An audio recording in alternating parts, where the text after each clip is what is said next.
My name is Amanda Wilson. I'm 60 years old, and what I'm about to tell you will forever change how you look at your own family. Just 3 days ago, my son Daniel and his wife Harper pushed my husband Frank and me off a 90-foot cliff. As I lay there broken and bleeding, I heard Frank's desperate whisper, "Amanda, don't move. Play dead." But that wasn't the worst of it.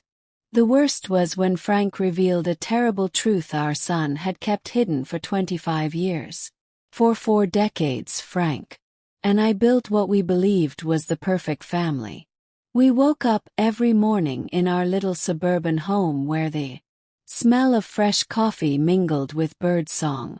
I worked as a teacher at the local elementary school and came home each afternoon with stories about my young students. Frank had his carpentry shop where he created beautiful furniture. His hands, rough yet gentle, could transform simple wood into art. We had 2 sons, Andrew, our firstborn, and Daniel, 5 years younger. Andrew was the soul of our house, always laughing, always helping his father in the shop, always protecting me from worry. Daniel was different, more reserved. But I loved him with the same intensity. "Mother, you never play favorites." Or at least that's what I told myself. On Sundays after church, we gathered around our oak dining table, which Frank had carved himself.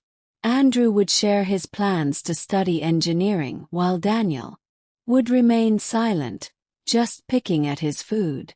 I noticed the shadow that crossed Daniel's face whenever anyone praised his brother. But I dismissed it as normal sibling rivalry.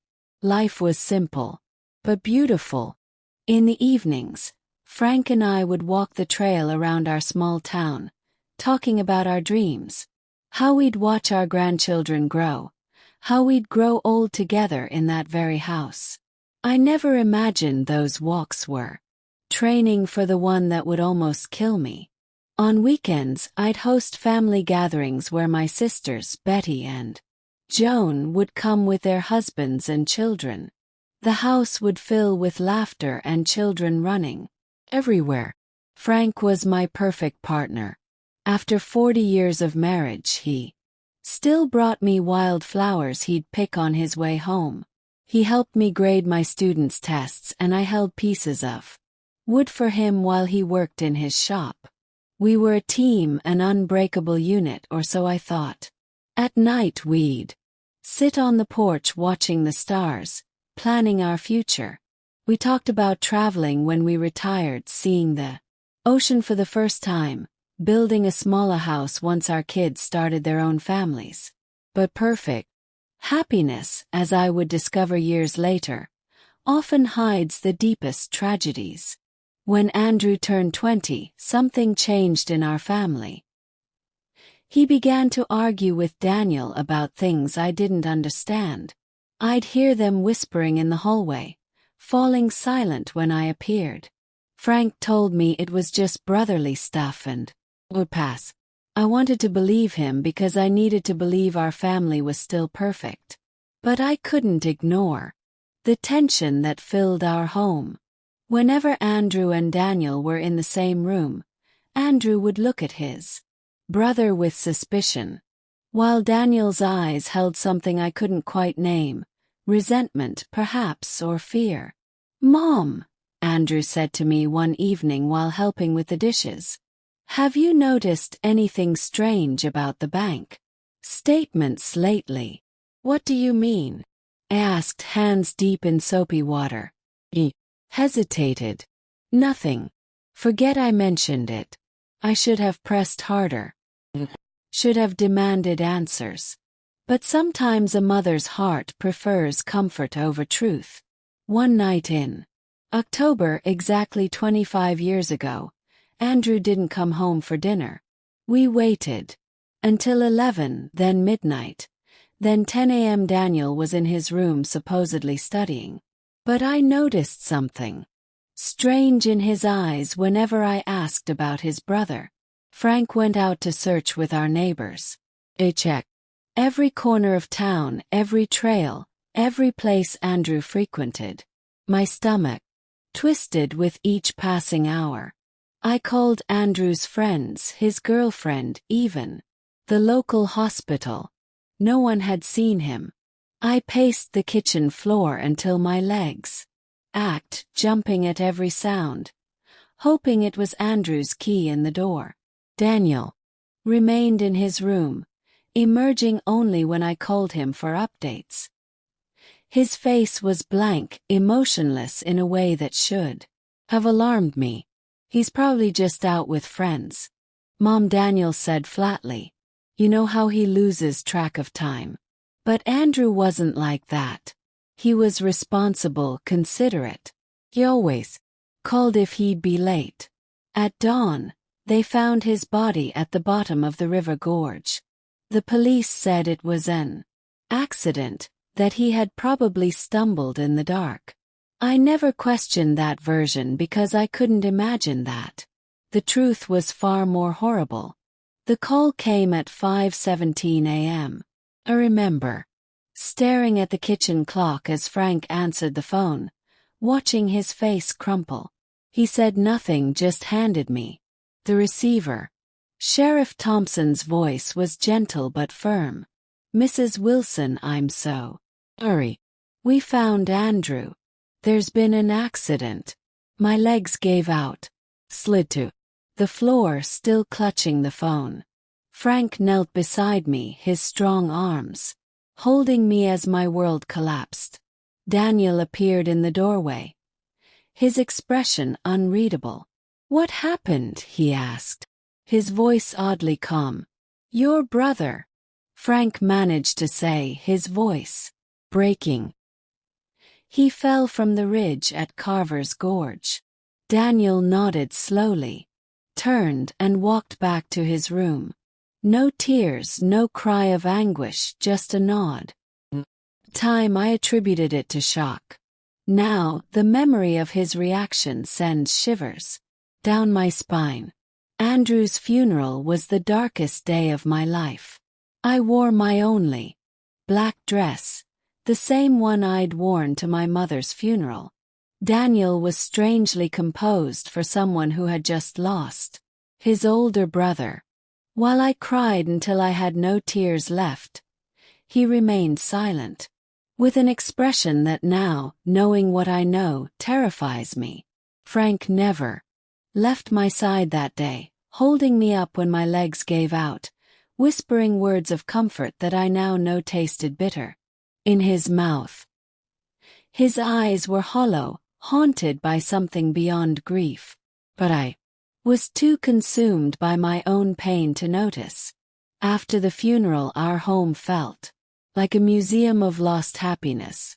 Andrew's room remained untouched, his engineering textbooks stacked on the desk, his baseball trophies gleaming on the shelf, his bed made with hospital corners just as he'd left it that morning. I'd stand in the doorway for hours, unable to enter, unable to walk away. Frank retreated to his workshop, spending more time there than ever before. The sound of his saw cutting through wood became the soundtrack to our grief. Sometimes late at night I'd hear crashes and banging, Frank destroying what he'd spent hours creating. Only Daniel seemed to adjust quickly. He returned to college 2 weeks after the funeral, citing important exams and projects. Andrew wouldn't want me to fall behind, he explained with a logic that seemed callous at the time. In the months that followed, I sleepwalked through life. I took a leave of absence from teaching, unable to face my students' innocent questions about my absence. Some days I couldn't find the energy to leave our bedroom. Frank would bring me meals on a tray, sitting silently beside me as I pushed the food around the plate. He's gone, Mandy, Frank would whisper, using his pet name for me. Our boy is gone. What he didn't say, what he wouldn't tell me for 25 more years was that our other boy had taken him from us.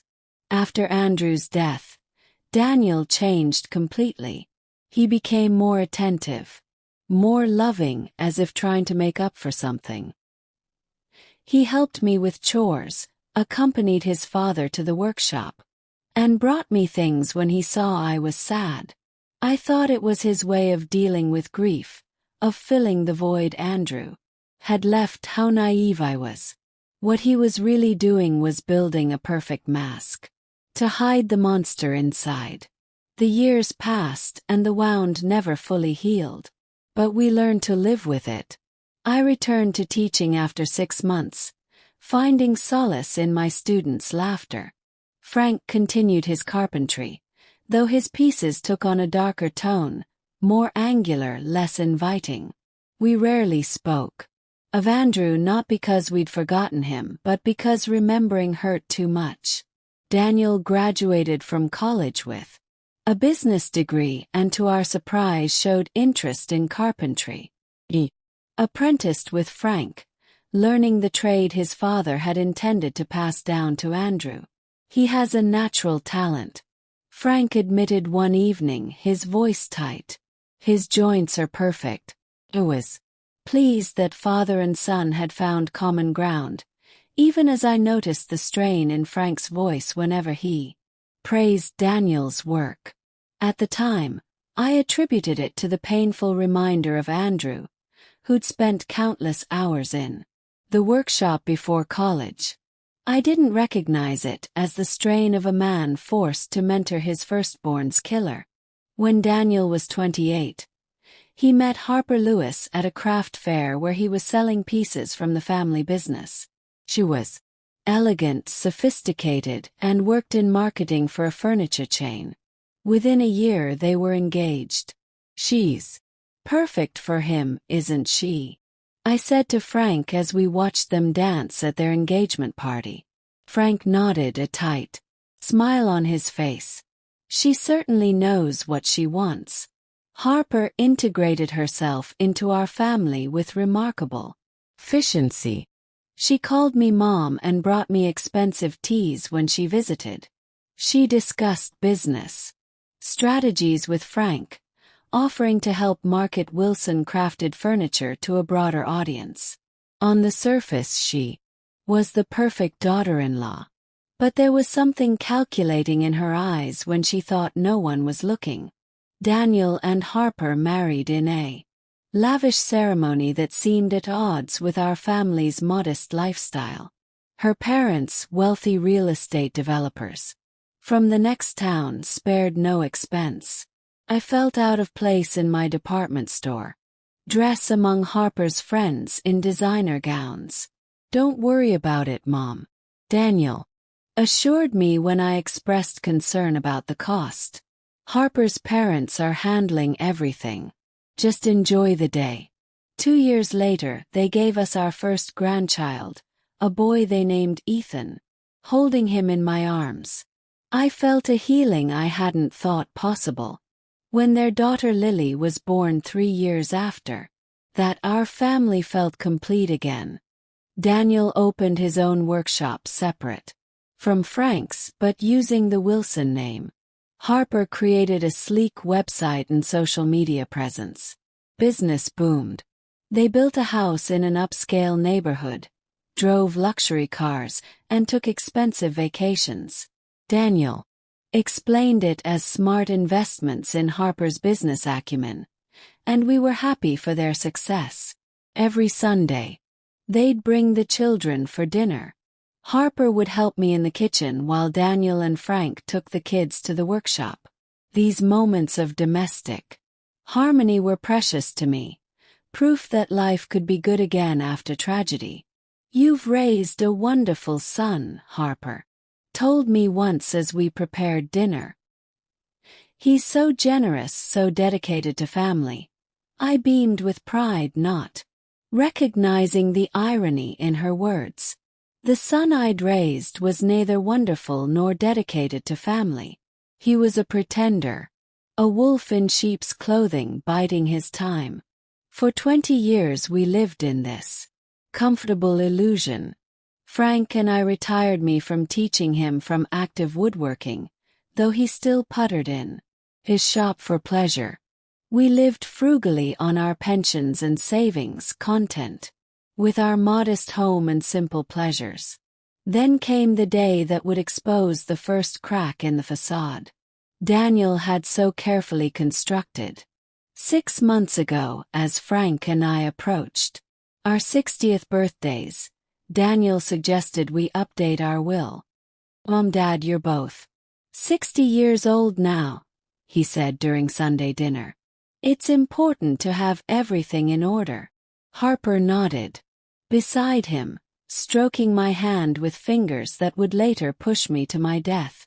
We love you both so much and we want to make sure you're protected, she added in her sweet voice. How foolish I was to interpret those words as genuine love. The lawyer, an older man named George Roberts, whom we had known for years, explained our options. We could put everything in a trust, divide the inheritance among Daniel's children, or make a traditional will.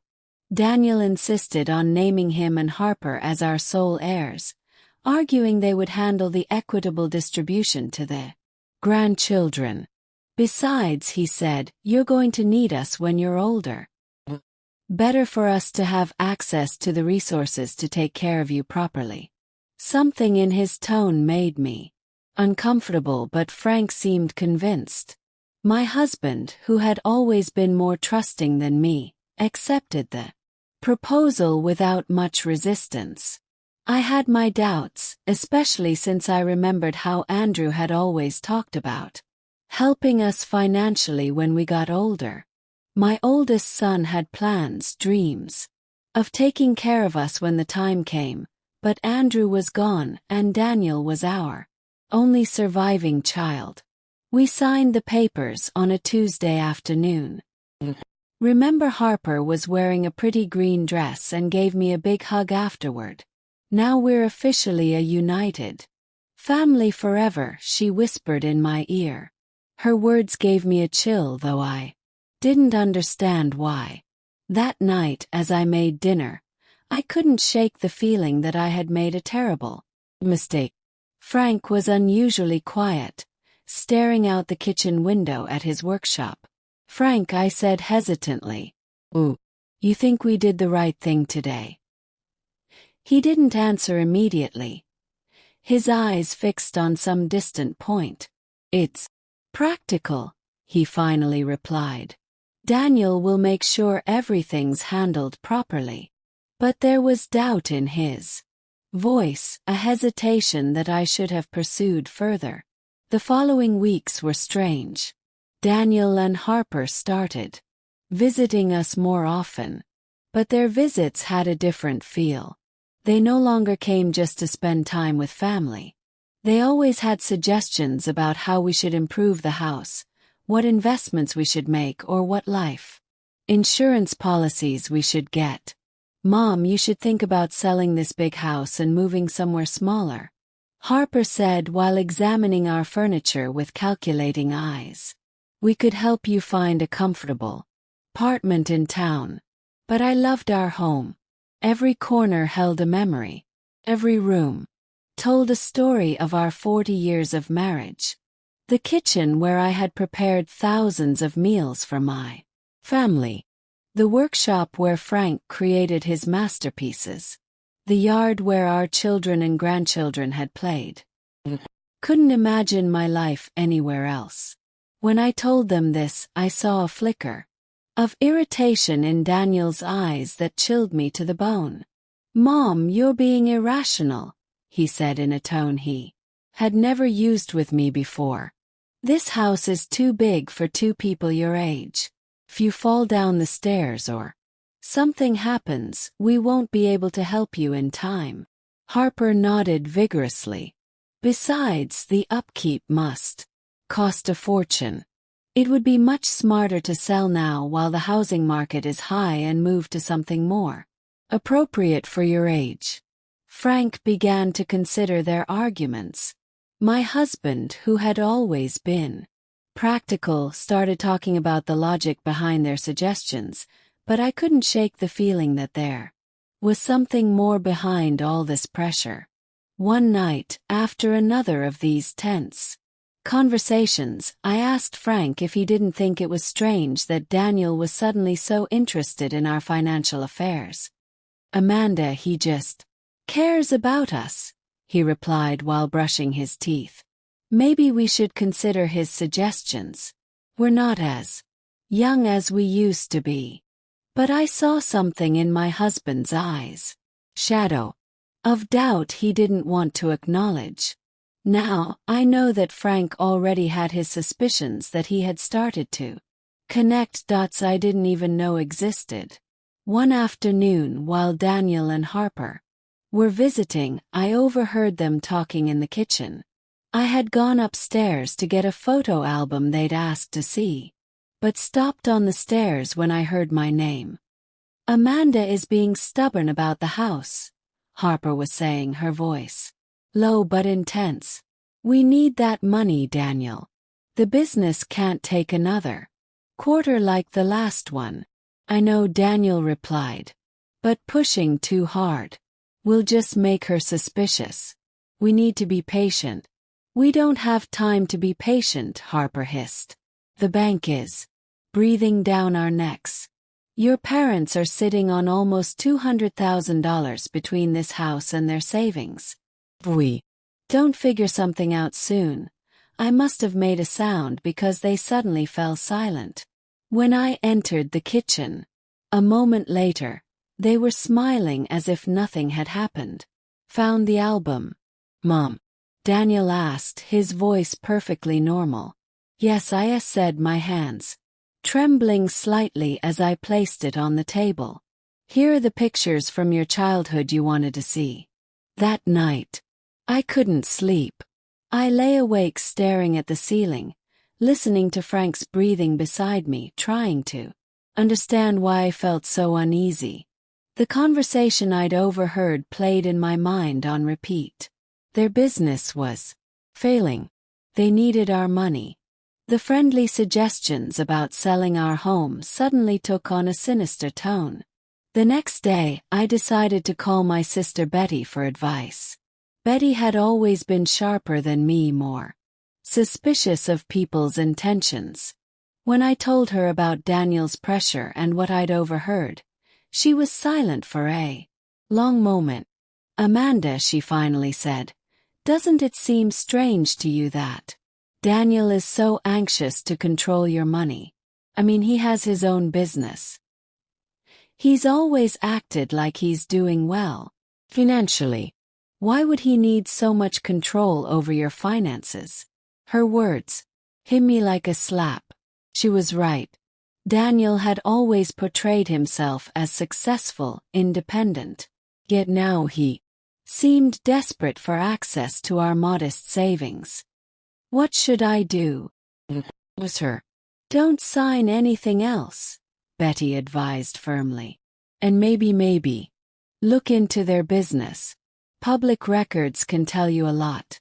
That afternoon, while Frank was in his workshop, I used our old desktop computer to search for information about Wilson Crafted furniture. In what I found shocked me. There were tax liens, lawsuits from suppliers claiming non-payment, and a pending bankruptcy filing. The business that Daniel had always described as thriving was in fact collapsing. I printed the documents with shaking hands, my mind reeling. Why had Daniel lied to us? Why hadn't he simply asked for help if they were in trouble when Frank came in for dinner? I showed him what I'd found. "I think we need to talk to Daniel," I said. "If they're in financial trouble, we can help them within reason, but all this pressure about the house and the will, it doesn't feel right." Frank sat heavily at the kitchen table, the same table where we had shared thousands of family meals. He stared at the documents, his face pale. "Mandy," he said finally, his voice barely above a whisper, "there's something I need to tell you, something I should have told You 25 years ago. My heart began to pound so hard I thought it would beat out of my chest. Frank's words hit me like a lightning bolt. What about Andrew's death? I asked with a trembling voice. My husband sat heavily in one of the kitchen chairs. Frank ran his hands over his face as if trying to erase the memories that had tormented him for 25 years. The night Andrew died, he began in a broken voice. Daniel wasn't in his room studying like he told us. I saw him leave the house around 8 hours. I followed him because something about his attitude worried me. He'd been very strange those days, more aggressive, more resentful. Frank paused, looking at his hands as if the terrible truth he had kept for so long was written on them. He stood, frozen, unable to move, barely able to breathe. I saw them arguing by the gorge. Amanda, I heard them screaming horrible things at each other. My world began to spin. What were they arguing about? I whispered, even though part of me no longer wanted to know the answer. Frank looked up and I saw tears in his eyes. Tears he hadn't even shed at our oldest son's funeral. About the inheritance, Daniel was furious because Andrew was the oldest. Because according to family traditions, he would inherit most of our assets. But there was something more, something about money that Andrew had found. What money? I asked, feeling the ground vanish beneath my feet. Frank sighed deeply before continuing. 3 days before he died, Andrew came to talk to me in the workshop. He had discovered that Daniel had been stealing money from the family savings account. Small amounts at first, but then larger sums. Andrew had proof. He'd been investigating for months. My mind refused to process what I was hearing. My youngest son, the one who had been so attentive after Andrew's death, the one who helped and cared for us, had been stealing from us even before his brother died. Why didn't you ever tell me? I accused Frank, feeling the betrayal multiply.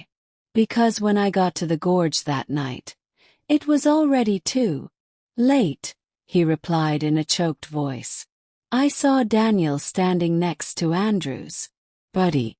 Our youngest son was trembling, crying, and repeating over and over. It was an accident. It was an accident. He looked at me with those desperate eyes and begged me to help him. Tears ran down my cheeks uncontrollably. But you believed him, I murmured. Even though I already knew the answer, Frank nodded slowly with an expression of guilt that had nodded at him for decades. He was my son.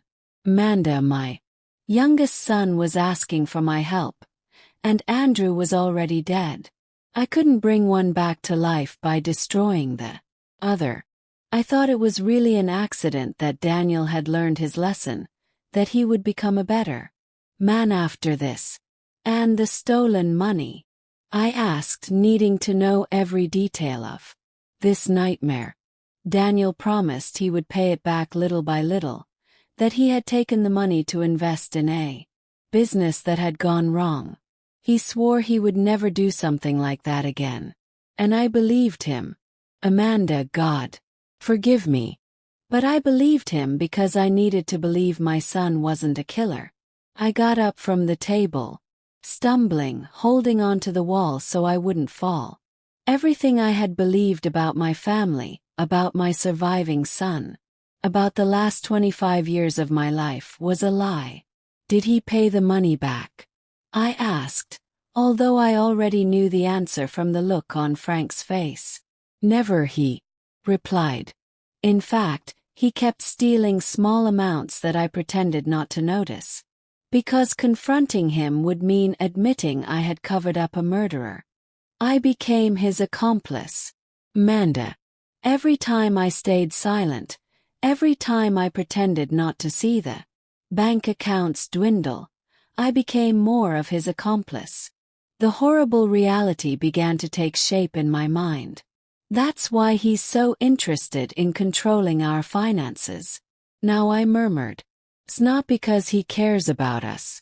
It's because he wants to finish what he started 25 years ago. Frank nodded gravely. And there's something else, Amanda. Something I just discovered a few weeks ago. What else could there be? I asked, feeling like my heart couldn't take any more revelations.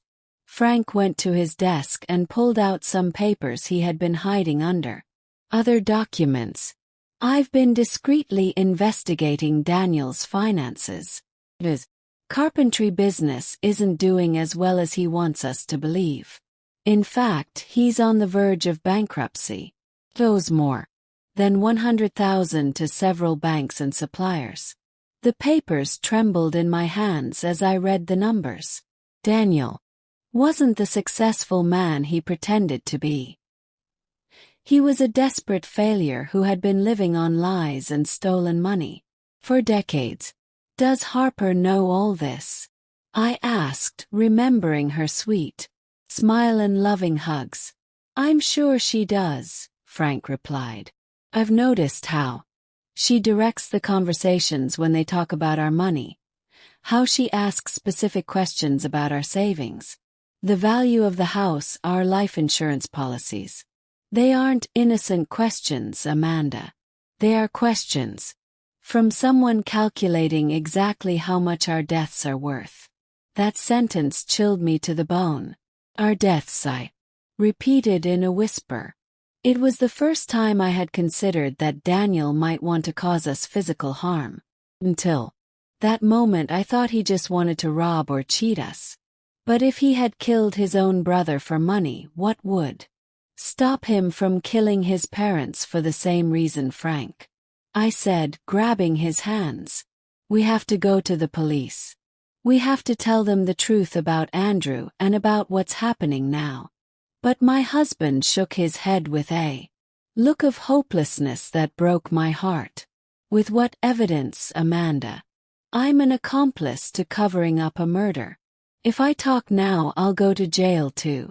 And besides, who's going to believe an old man who has been keeping this secret for 25 years? He was right. And the realization filled me with despair.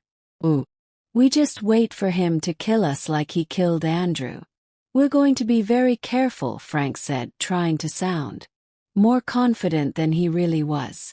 We're going to find a way to protect ourselves, to gather evidence, but his words were interrupted by the sound of the phone. It was Daniel. Hi, Mom, he said with that sweet voice that now sounded sinister to me. Harper and I were thinking, and we believe it would be beautiful to celebrate your 40th wedding anniversary with something special. How about we take you to those mountains you've always talked about next weekend? We could go on a family hike, take pictures, and have a perfect day together. My blood turned to ice. I looked at Frank, who had heard the conversation, and had the same look of terror on his face. That's a very sweet idea, son. Managed to reply in a trembling voice. But let us think about it and we'll get back to you tomorrow. After hanging up, Frank and I looked at each other in silence, knowing we had just received an invitation to our own execution. Mountains, I murmured. He's going to take us to the mountains to kill us and make it look like an accident. Frank nodded gravely, just like he did with Andrew at the gorge. That night we didn't sleep a minute, holding each other in our bed, planning how we could save ourselves from our own son. The next few days were a nightmare of terror and pretense. Frank and I had to act as if nothing had happened when Daniel and Harper came to visit, smiling when they talked about the mountain trip, nodding when they excitedly told us about spending time with family. But inside, every fiber of my being screamed with fear. I knew I was looking into the eyes of my oldest son's murderer, and now he was planning to do the same to his father and me. Mom, we've already booked the cabin, Harper said on Thursday when they dropped by unannounced. It's going to be such a special weekend. The perfect way to celebrate 40 years of marriage. I watched her arrange wild flowers in a vase she'd brought a little anniversary gift, wondering how someone so elegant, so seemingly kind, could be involved in planning murder. Had Daniel told her the truth about Andrew? Was she capable of pushing an elderly woman to her death for money? The kids are so excited, she continued, oblivious to my scrutiny. Ethan keeps talking about fishing in the mountain stream with Grandpa. That sounds lovely, I managed to say, my voice steadier than I expected. Frank has always wanted to teach him how to fish. Frank entered from his workshop, sawdust clinging to his shirt. He'd aged a decade in the few days since our conversation about Andrew. Deep lines etched his face and his shoulders hunched as if carrying a physical weight. Daniel, he said, forcing a smile. I was just looking at those blueprints you brought over. The design for the new dining set is impressive. Daniel beamed at the praise, and I felt sick watching him absorb his father's approval he'd craved his entire life, even as he plotted to kill us both. Thanks, Dad. I learned from the best. His eyes, so like Andrew's, held none of his brother's warmth. How had I never noticed the coldness there after they left? Frank and I sat in our living room, trembling not just from fear, but from the strain of maintaining our facade. We can't go, I said, clutching his hands. We just can't. We'll make up some excuse. We don't go, Frank replied gravely. They'll find another way. Maybe something that looks even more accidental, like a house fire or a robbery gone wrong, at least. In the mountains. We know what they're going to try to do. His words had a terrible logic that didn't comfort me at. So what do you suggest? Frank was thoughtful for a few minutes before answering. We're going to go, but we're going to be prepared. I'm going to hide my cell phone and set it to record everything. If we survive, we'll have evidence. If we don't, his voice broke. At least someone will know the truth. That night, I sat at our kitchen table writing a letter to my sister, Betty, explaining everything Frank had told me about Andrew's death and our suspicions about Daniel's current plans. I sealed it in an envelope and tucked it inside my well-worn copy of Pride and Prejudice, a book Daniel would never touch, and placed it back on the shelf. What if no one finds it? I asked Frank as we lay in bed, staring at the ceiling. I made arrangements, he replied, his voice hollow. I called George Roberts today, told him we were going hiking this weekend and wanted to update a few things in our will. I mentioned that if anything happened to us, Betty should be notified immediately and given full access to our house and personal effects. Did he suspect anything? I don't think so. I just said we're getting older and wanted to be cautious before a trip into the mountains. I turned to face him in the darkness, tracing the familiar lines of his face with my fingertips. In the soft moonlight filtering through our curtains, he looked young again, the handsome carpenter I'd fallen in love with at 19. Frank, I whispered, do you think we should just pack a bag and drive away tonight? He pulled me closer, his arms still strong despite his 60 years. And go where, Mandy? Leave our home. Our memories run like criminals when we've done nothing wrong. He sighed deeply. Besides, they'd find us eventually. Daniel knows all our friends, all the places we might go. He was right. Of course, there was nowhere to hide. And part of me, the part that had been a teacher for 30 years, couldn't bear the thought of running from my own child, no matter what he'd done. Then we fight, I said, surprising myself with the determination in my voice. We go to the mountains, but we fight back. I felt Frank nod in the darkness. We fight, he agreed. For Andrew, for ourselves, and for the truth. On Friday evening we began packing for the trip that might be our last. Frank pulled our ancient hiking boots from the back of the closet, checking the laces, cleaning off the dust. Do you remember when we bought these? He asked, a sad smile playing on his lips. That camping trip when the boys were young. I nodded, memories flooding back. Andrew had been 10, Daniel just 5. We'd pitched a tent by Silver Lake, caught fish for dinner, and told ghost stories around the campfire. Andrew had been brave, venturing into the woods with his father to gather firewood.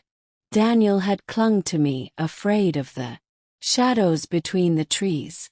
Andrew protected him from the forest monsters, I said softly, recalling how our oldest son had fashioned a monster repellent from pine cones and leaves to make his little brother feel safe.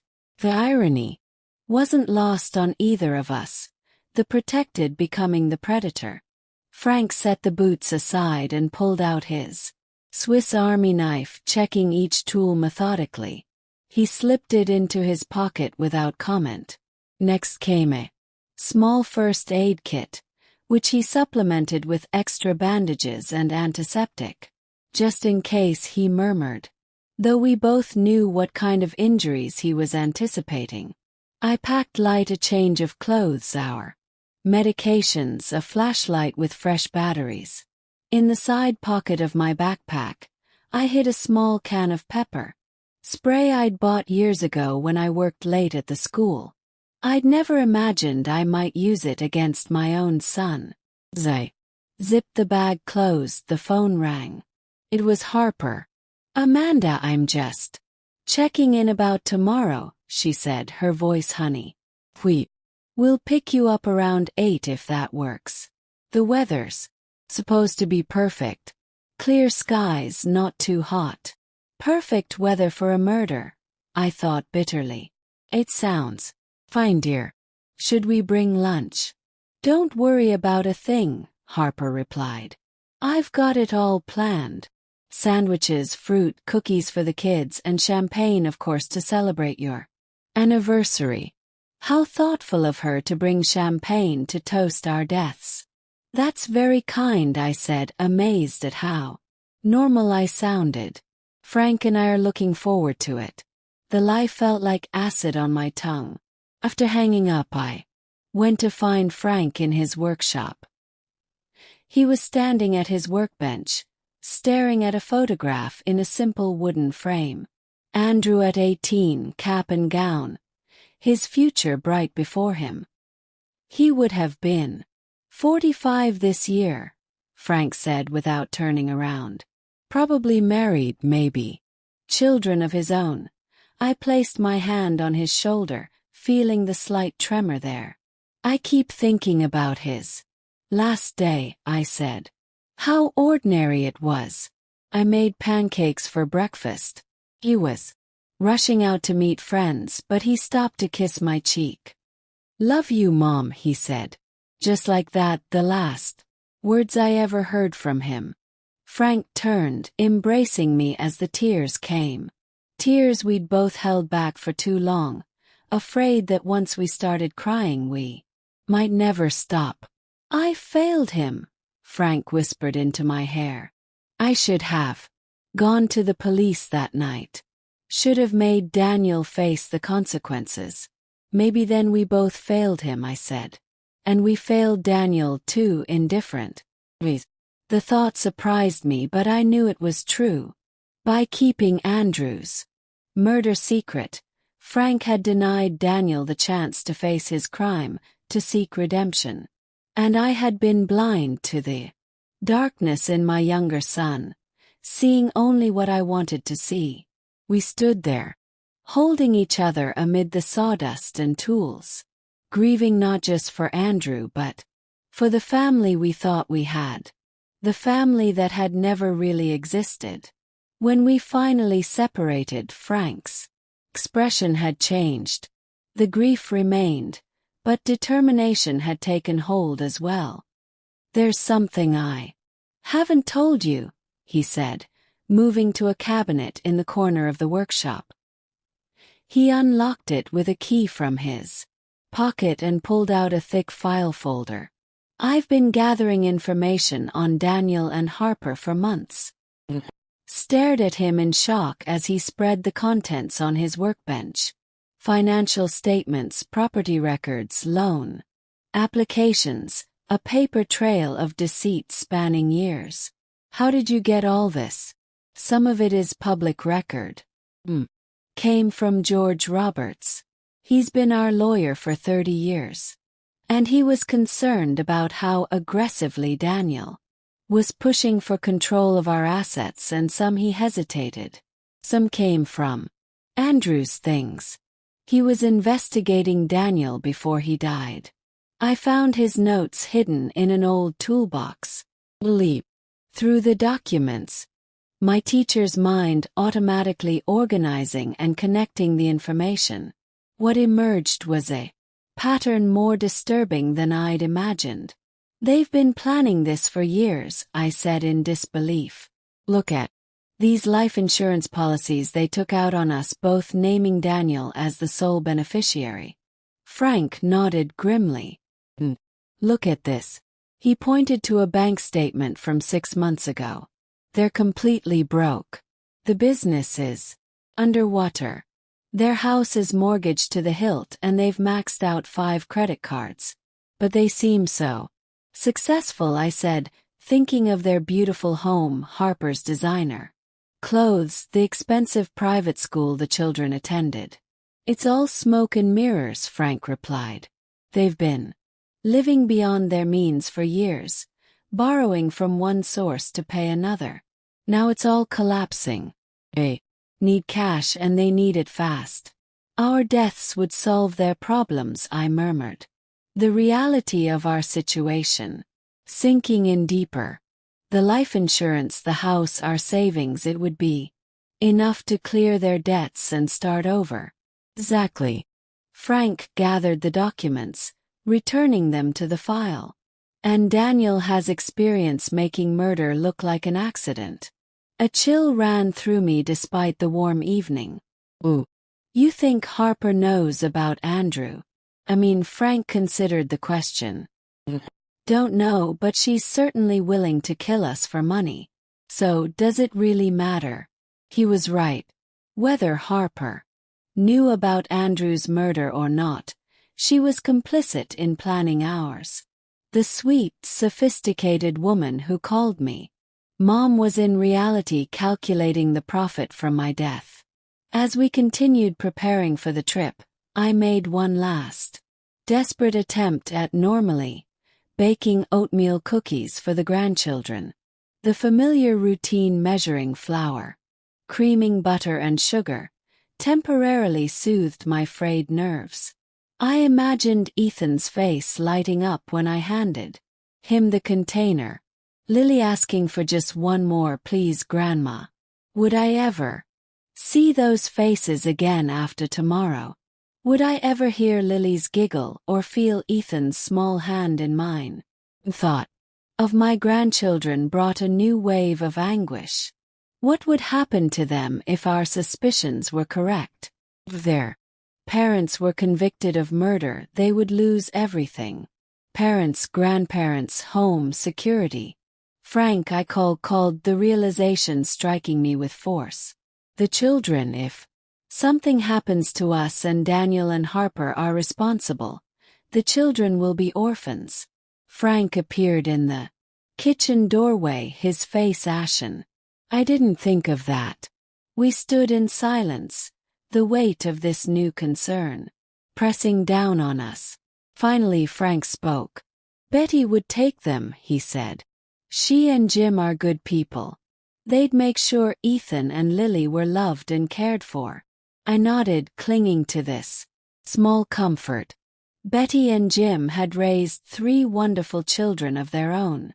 They would be kind to our grandchildren, would tell them stories about their grandparents, would make sure they knew they were loved.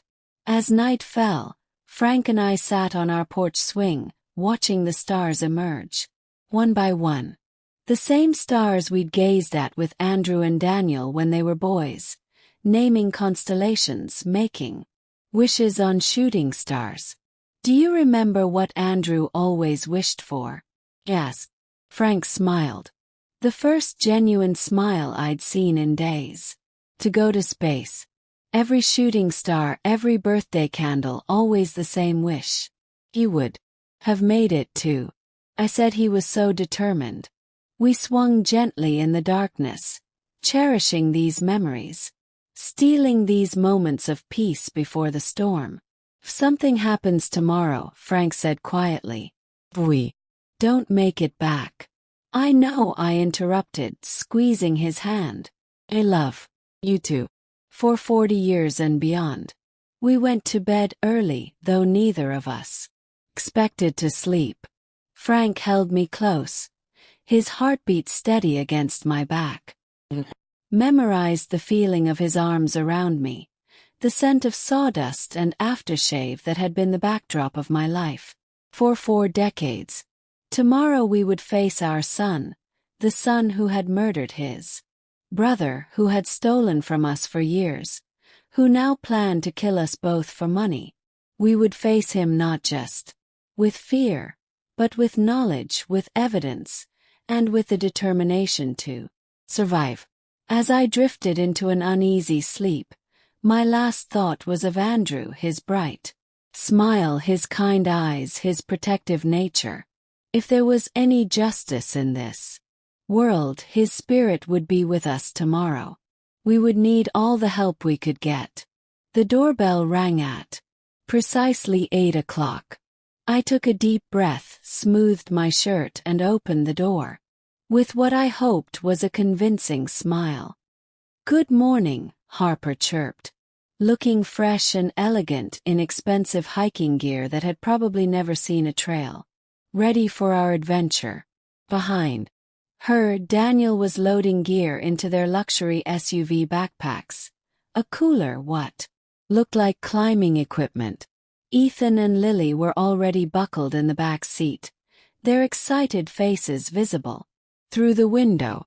"Just need to grab our bags," I replied, ushering her inside. "Frank's just finishing his coffee." In the kitchen, Frank sat rigid at the table, his untouched mug before him. He stood when Harper entered, his smile not reaching his eyes. "Beautiful day for a hike," he said, his voice hollow to my ears, though Harper seemed to notice nothing amiss. "Perfect," she agreed. "The forecast says clear all. We should have amazing views from the summit. If we live to see them, I thought."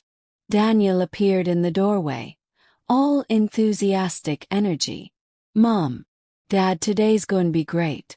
I've mapped out the perfect trail, challenging enough to be interesting, but not too difficult." His performance was flawless. The devoted son planning a special outing for his aging parents. Had he rehearsed in front of a mirror, practiced his expressions, his tone of voice? "Sounds wonderful," I managed to say, picking up my backpack. "We're looking forward to it." Frank discreetly patted his pocket where I knew his phone was hidden, already recording. He grabbed our water bottles from the counter and led the way outside.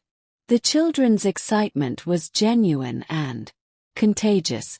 Ethan at 9 bounced in his seat as we approached, while 6-year-old Lily clutched her favorite stuffed rabbit. "Grandma, Grandpa," they chorused as we approached the vehicle. "We're going to the mountains for a moment." I forgot our grim purpose and simply savored their joy. I hugged each of them tightly, breathing in Lily's strawberry shampoo, feeling Ethan's strong little arms around my neck. "We brought snacks," Lily whispered, conspirator ally. "Mom says we have to wait until we're on the trail, but I saved you a cookie." She slipped a slightly squashed chocolate chip cookie into my hand, and my heart broke a little more. How could her parents plot murder while she innocently saved cookies for her grandmother? The drive to the mountains took nearly 2 hours. Daniel drove, carefully obeying every speed limit sign, stopping completely at each stop. He was taking no chances with his precious cargo, not out of concern for our safety, but to ensure we reached our destination. Harper kept up a steady stream of cheerful chatter, pointing out landmarks, sharing anecdotes about previous family trips. The children joined in singing songs, playing travel games. It was a perfect family outing except for the murderous intent hidden beneath the surface. Frank sat beside me, in the back seat, his hand finding mine between us. He squeezed gently, a silent reassurance. I squeezed back, drawing strength from his presence. As we climbed higher into the mountains, the scenery grew more spectacular.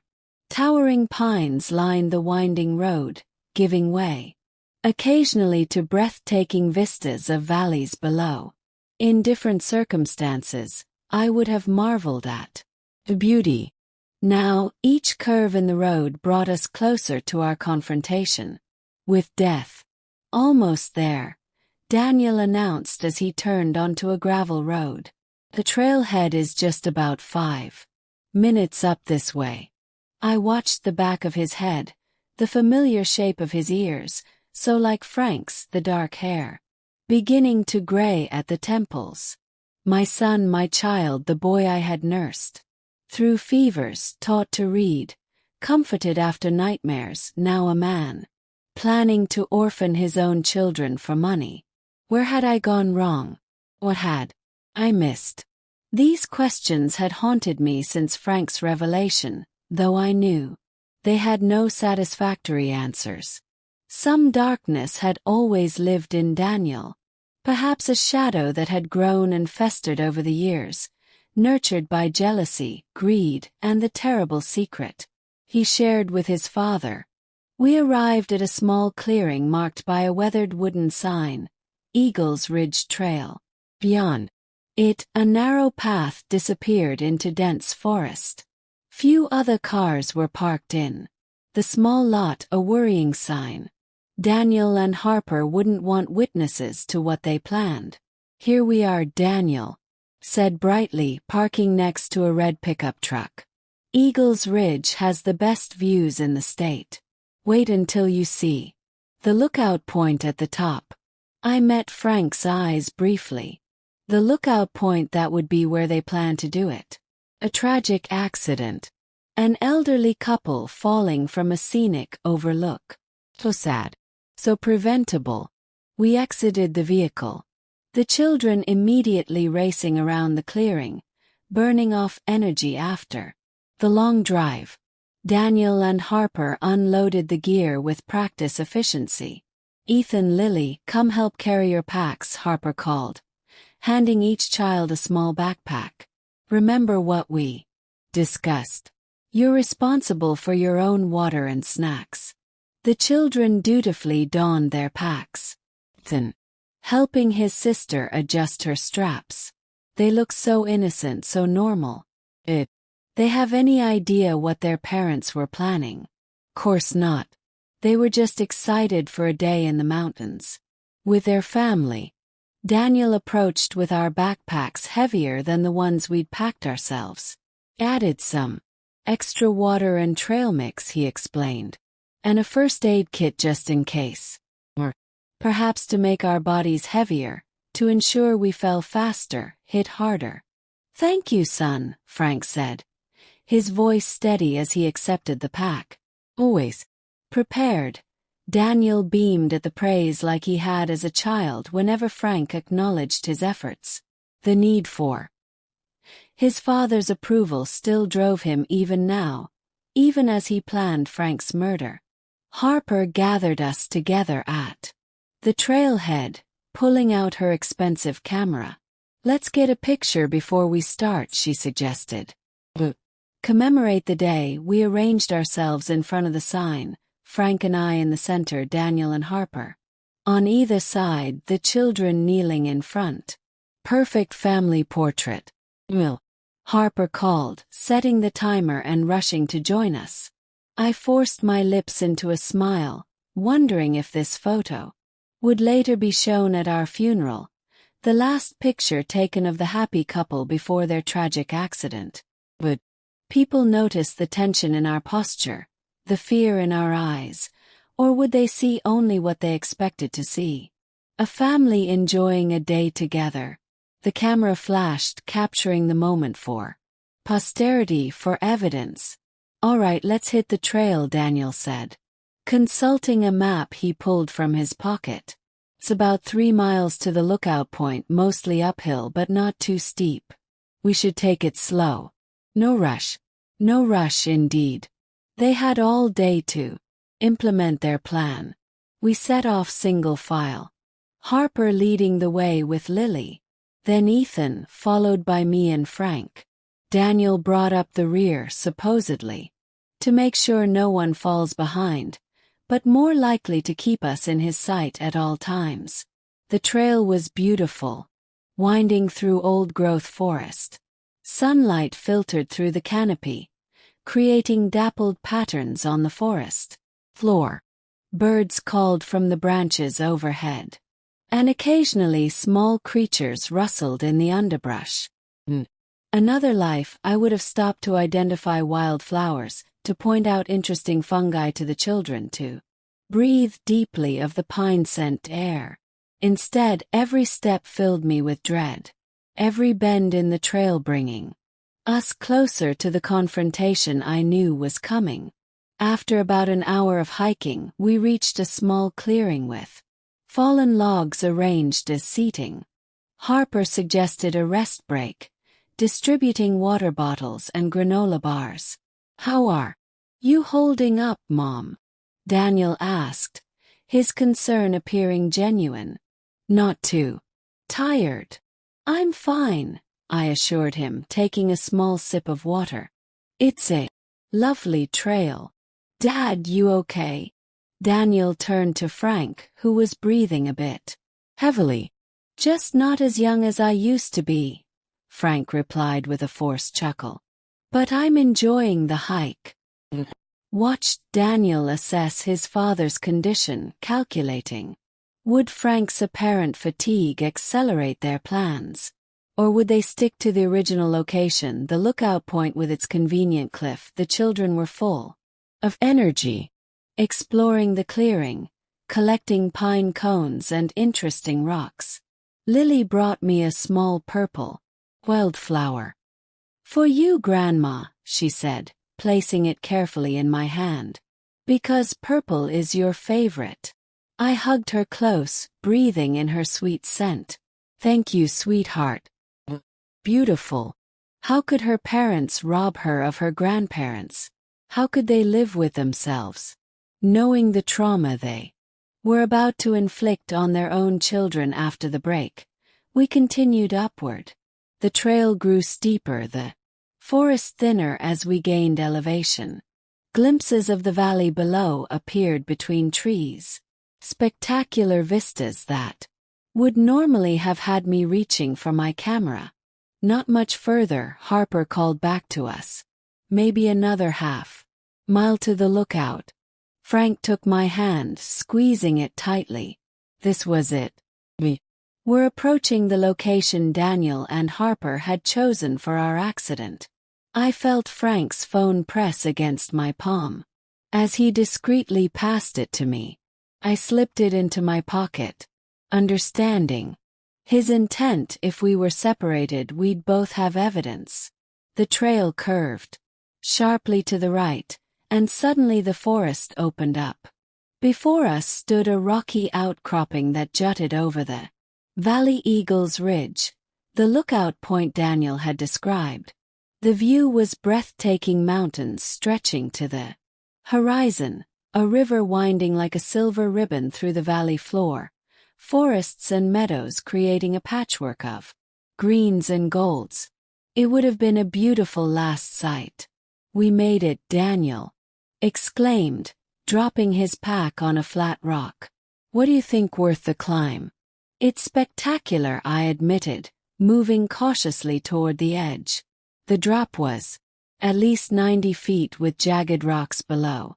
A fall from here would certainly be fatal.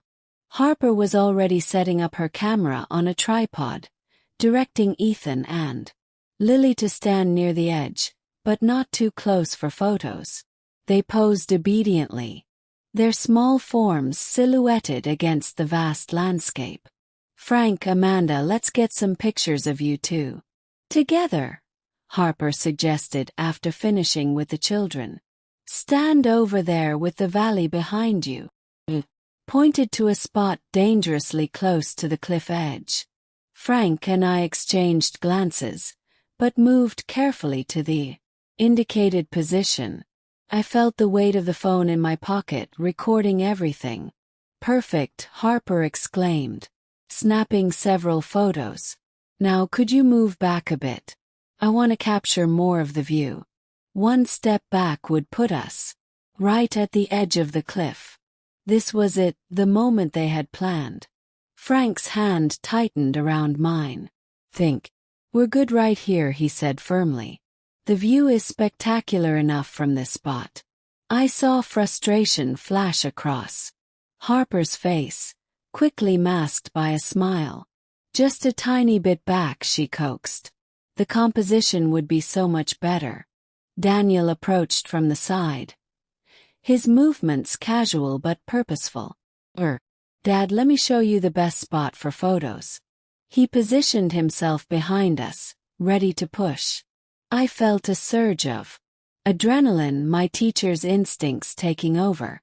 For 30 years I'd managed classrooms of children, handled parent confrontations, diffused potentially violent situations. I wouldn't go quietly to my death. Daniel, I said sharply, turning to face him directly. We know what you're planning. His face registered shock, then confusion, then a calculated innocence. What are you talking about, Mom? We know about Andrew, Frank said, his voice steady, despite the tremor I felt in his hand. I saw you that night. I know you pushed him into the gorge. Daniel's face drained of color. Behind him, Harper froze, the camera forgotten in her hands. Dad, you're not making sense, Daniel said, but his voice had lost its confident tone. Andrew felt it was an accident. No, it wasn't, I replied, my voice stronger than I expected. And this wouldn't be an accident either. We know about the life insurance policies. We know about your debts. We know everything, Daniel. For a moment no one moved. The only sounds were the wind through the pines, and Ethan and Lily's distant voices as they explored a nearby cluster of rocks, oblivious to the confrontation unfolding. Then Daniel's expression changed, the mask of the devoted son, falling away to reveal something cold and calculating beneath. You don't know anything, he said, his voice lower, harder. You're just a couple of confused old people. He took a step toward us. Frank immediately pushed me behind him, protecting me as he always had. We have evidence, Frank said. Documents, recordings. If anything happens to us, it all goes to the police. Harper moved to Daniel's side, her elegant facade similarly discarded. They're bluffing, she said dismissively. They don't have anything. Are you willing to take that chance? I asked, looking directly at her. Are you ready to spend the rest of your life in prison to never see your children grow up? At the mention of the children, I saw a flicker of doubt cross Harper's face. She glanced toward Ethan and Lily, then back at us. They're right here, I pressed my advantage. Your children are grandchildren. What do you think will happen to them if you're convicted of murder? Shut up, Daniel hissed, his composure cracking. Just shut up and listen. This can still work. One little push and all your problems are solved. You're old. You've lived your lives. We need this money to solve problems you created. Frank countered. Problems that started 25 years ago when you killed your brother over money. Daniel's face contorted with rage. He was going to ruin everything. Always the perfect son. Always Dad's favorite. He found out about the money I took and threatened to tell you both. What was I supposed to do? The admission hung in the air. Between us, crystal clear and damning. I felt a strange calm settle over me. We had our confession. The phone in my pocket was capturing every word. Daniel, I said softly. It's over. You can't kill us and get away with it. Too many people. Oh, liar. He spat. No one knows anything. Betty knows. Countered. Has letters from us explaining everything. George Roberts knows. He has copies of all the documents proving your financial fraud. Harper grabbed Daniel's arm. We need to think, she urged. What they're saying is true. It's not true, Daniel shouted, making Ethan and Lily look up in alarm from their rock exploration. They're making it up to confuse us, but doubt had crept into his voice. The perfect plan was unraveling. I took a chance, moving toward the children. Ethan, Lily, come here please, I called, keeping my voice steady and normal. It's time for lunch. The children obediently trotted over, sensing the tension but not understanding its source. Is everything okay? Ethan asked, looking between his parents and us. Dad, why are you yelling? Daniel struggled to compose himself. Everything's fine, buddy. A little disagreement about which trail to take next. I positioned myself between the children and their parents, a protective instinct taking over. Daniel, Harper, we're going back down now, I said firmly. All of us together. And when we get home, we're going to have a very long conversation about what happens next. Nothing's going to happen. Daniel snarled, but his confidence was faltering. Something already has, Frank replied. You've confessed to killing Andrew. It's recorded. It's over, son. Daniel lunged forward suddenly, grabbing for Frank's pockets. Where is it? Where's the recording? Frank dodged backward, nearly losing his balance at the edge of the cliff. My heart stopped for a moment, then restarted with a painful thud when he steadied himself. Daniel, stop! Harper cried, genuine alarm in her voice. The children are watching. Indeed, Ethan and Lily were staring wide-eyed at their father, fear and confusion on their young faces. Daddy! Lily's trembling voice broke through the tension. Why are you trying to hurt Grandpa? The simple question seemed to penetrate Daniel's rage. He looked at his daughter, then at his son, then back at Frank and me. For a brief moment, I saw the child he had once been. Uncertain, seeking approval, desperate to belong. Then his expression hardened. Again. This isn't over, he said quietly. Not by a long shot, but the threat had lost its power. With the children present and the element of surprise gone, their plan had failed.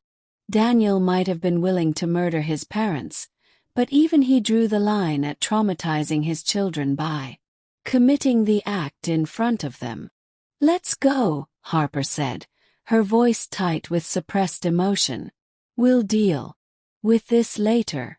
Daniel hesitated, looking from us to the cliff edge and back again, clearly calculating whether he could still salvage his plan.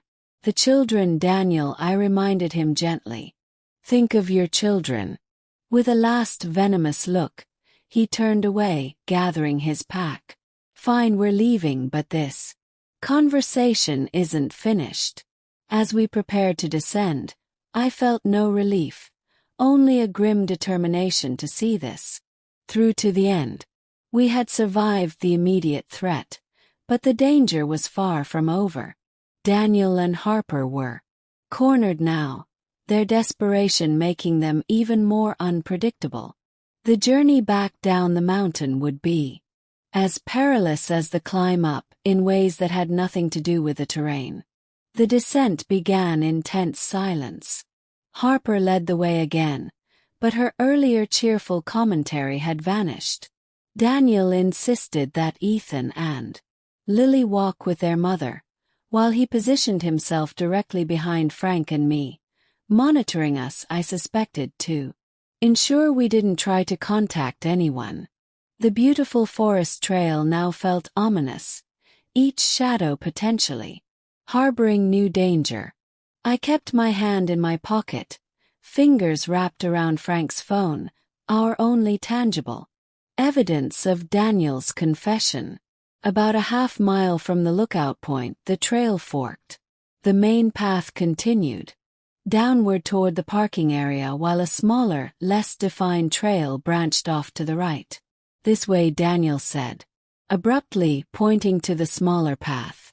"There's something I want to show you." "That's not the way back to the car," Frank objected, standing his ground. "It's a shortcut," Daniel insisted. "Goes down to Falcon's View. It's even more spectacular than Eagle's Ridge." Another cliff. Another opportunity. My blood ran cold. "We're tired," I said firmly. "We want to go back to the car." Daniel's expression darkened. "It wasn't a suggestion." "What about the children?" countered. "They're getting tired too." "Harper will take them back to the car," Daniel replied, his voice leaving no room for argument. "You, Dad, and I are going to have a private conversation." Harper glanced back, understanding passing between her and Daniel. "Come on, kids," she said with false brightness. "Let's go get some ice cream from that shop we saw on the drive up. Grandma and Grandpa will join us later." "I want to stay with Grandma," Lily protested, reaching for my hand. "Not now, Lily," Harper said sharply. "Come with me now." The little girl's face crumpled at her mother's tone, but she obeyed, casting a confused look back at me as Harper led her and Ethan down the main trail. Once they were out of sight, Daniel's demeanor changed completely. Gone was any pretense of the loving son. His face hardened. His posture became threatening. "Now," he said, gesturing toward the smaller trail, "we're going to talk about what happens next." "We're not going anywhere with you," Frank stated flatly. "Not after what you've admitted." Daniel laughed, a cold sound that echoed through the trees. "You don't have a choice. Either you come with me voluntarily or I'll make you. And trust me, you don't want me to make you." I felt Frank tense beside me, preparing to defend us if necessary. 60, he was still strong from decades of carpentry. But Daniel was 30 years younger and fueled by desperate rage. "Daniel," I said, trying a different approach. "Whatever financial troubles you're in, we can help you. There are other solutions besides this." "It's too late for that." He snapped. "Way too late. You know what I did to Andrew. You have evidence. A recording." He gestured to my pocket where I'd slipped the phone. "You've ruined everything. You ruined everything. 25 years ago when you pushed your brother off a cliff," Frank said quietly. "Everything since then has just been the consequences catching up to you." Daniel's face contorted with rage. "Always Andrew. Even now, when he's been dead for decades, it's still all about him." The raw pain in his voice startled me. This wasn't just about money.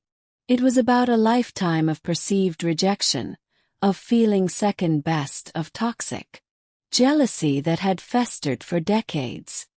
That's not true, I protested. He loved you both equally. Liar, Daniel shouted, his control slipping.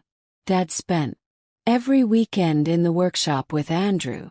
Andrew has a natural talent, he'd say. Andrew understands the wood. Was just the tag along, the afterthought. Frank palled at his son's words. Daniel, I never meant to make you feel that way. Save it, Daniel snarled. I don't need your apologies now. What I need is for you both to come with me to Falcon's View and finish what we started. He took a threatening step forward and Frank instinctively moved in front of me again. We're not going anywhere except back down to the parking. Frank insisted. This ends now. Daniel's hand moved to his backpack, unzipping a side pocket when it emerged. He was holding a hunting knife when I recognized from our own kitchen. He said, "We're going to Falcon's View." His voice was deadly calm now. Or I use this choice. Frank stood his ground. You'd add 2 more murders to your conscience. Haven't you done enough damage? Conscience. Daniel laughed bitterly. That's rich coming from you, Dad. You've been covering up a murder for 25 years. You're as guilty as I am. The truth of his words hit Frank hard. I could see it in the slump of his shoulders. He had carried the weight of his complicity for decades, and now it was being thrown in his face by the very person he'd protected. You're right, Frank admitted quietly. I made a terrible mistake that night. I should have gone to the police immediately. Should have made you face the consequences of what you did.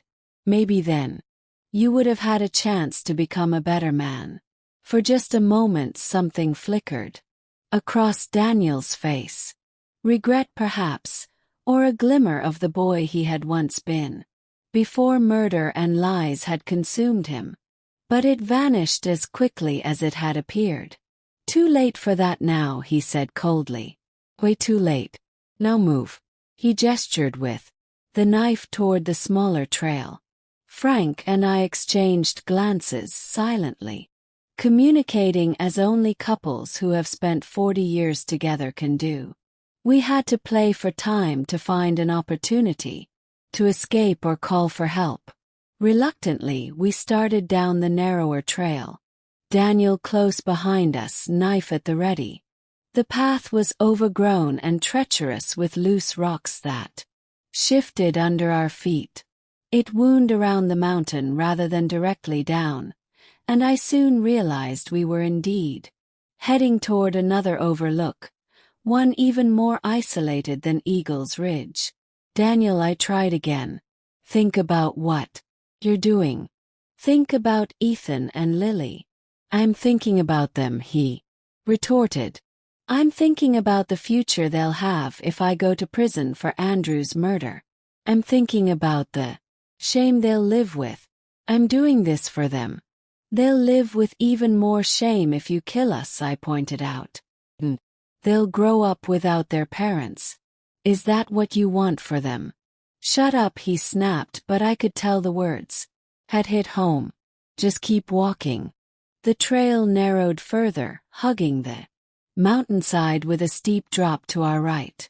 One misstep would send us tumbling down the rocky slope. Perhaps not fatal, but certainly disabling. Daniel could claim we had wandered off the main trail and had an accident. Perfect cover story. We walked in tense silence for another 10 minutes before the trail opened onto a small clearing. Ahead, a rocky outcropping jutted over the valley. Falcon's View, presumably like Eagle's Ridge. It offered a fatal drop to the rocks below. Stop there, Daniel commanded as we reached the center of the clearing. Turn around, we obeyed, facing our son and his knife. The afternoon sun cast long shadows across the clearing. The beautiful day a stark contrast to the ugly scene unfolding. Give me the phone, Daniel demanded, holding out his free hand. I hesitated, clutching the device in my pocket. It contained our only evidence of his confession. "Now!" he shouted, brandishing the knife. Slowly, I pulled out Frank's phone, but instead of handing it over, I pressed the emergency call button on the side, a feature Frank had shown me years ago. With the screen still locked, it would silently dial 911. "Here," I said, CA said, offering the phone to Daniel. He snatched it, immediately checking to see if it was recording. When he saw the locked screen, he looked momentarily confused. "Unlock it," he demanded, shoving it back at me. I took the phone, pretending to enter the passcode while actually pressing random numbers, ensuring the emergency call remained connected. "Not working," I said. "Maybe the battery died." Daniel growled in frustration and grabbed the phone back, shoving it into his own pocket. "Doesn't matter. We'll destroy it afterward." "Daniel," Frank said quietly, "this isn't going to solve your problems, even if you kill us. The evidence still exists. Betty has the letters. George has the documents. We'll deal with them too," Daniel said, though uncertainty flickered in his eyes. "Then who?" "Yes. How many people will you have to silence? It never ends." "Daniel, the truth always comes out eventually." Daniel paced the clearing, knife still in hand, clearly agitated. The careful plan was unraveling, and he wasn't sure how to proceed. "Maybe we can make a deal," he finally said. "You destroy all the evidence. Forget what you know about Andrew. And we all go back to normal." "Normal?" Frank echoed incredulously. "There's no going back to normal. Not after what you've admitted. Not after you tried to kill us. Then what do you want?" Daniel shouted, his composure cracking. "Prison. You want me in prison? Your own son." "Want justice for Andrew," Frank replied steadily. "And I want you to get help, Daniel. Real help."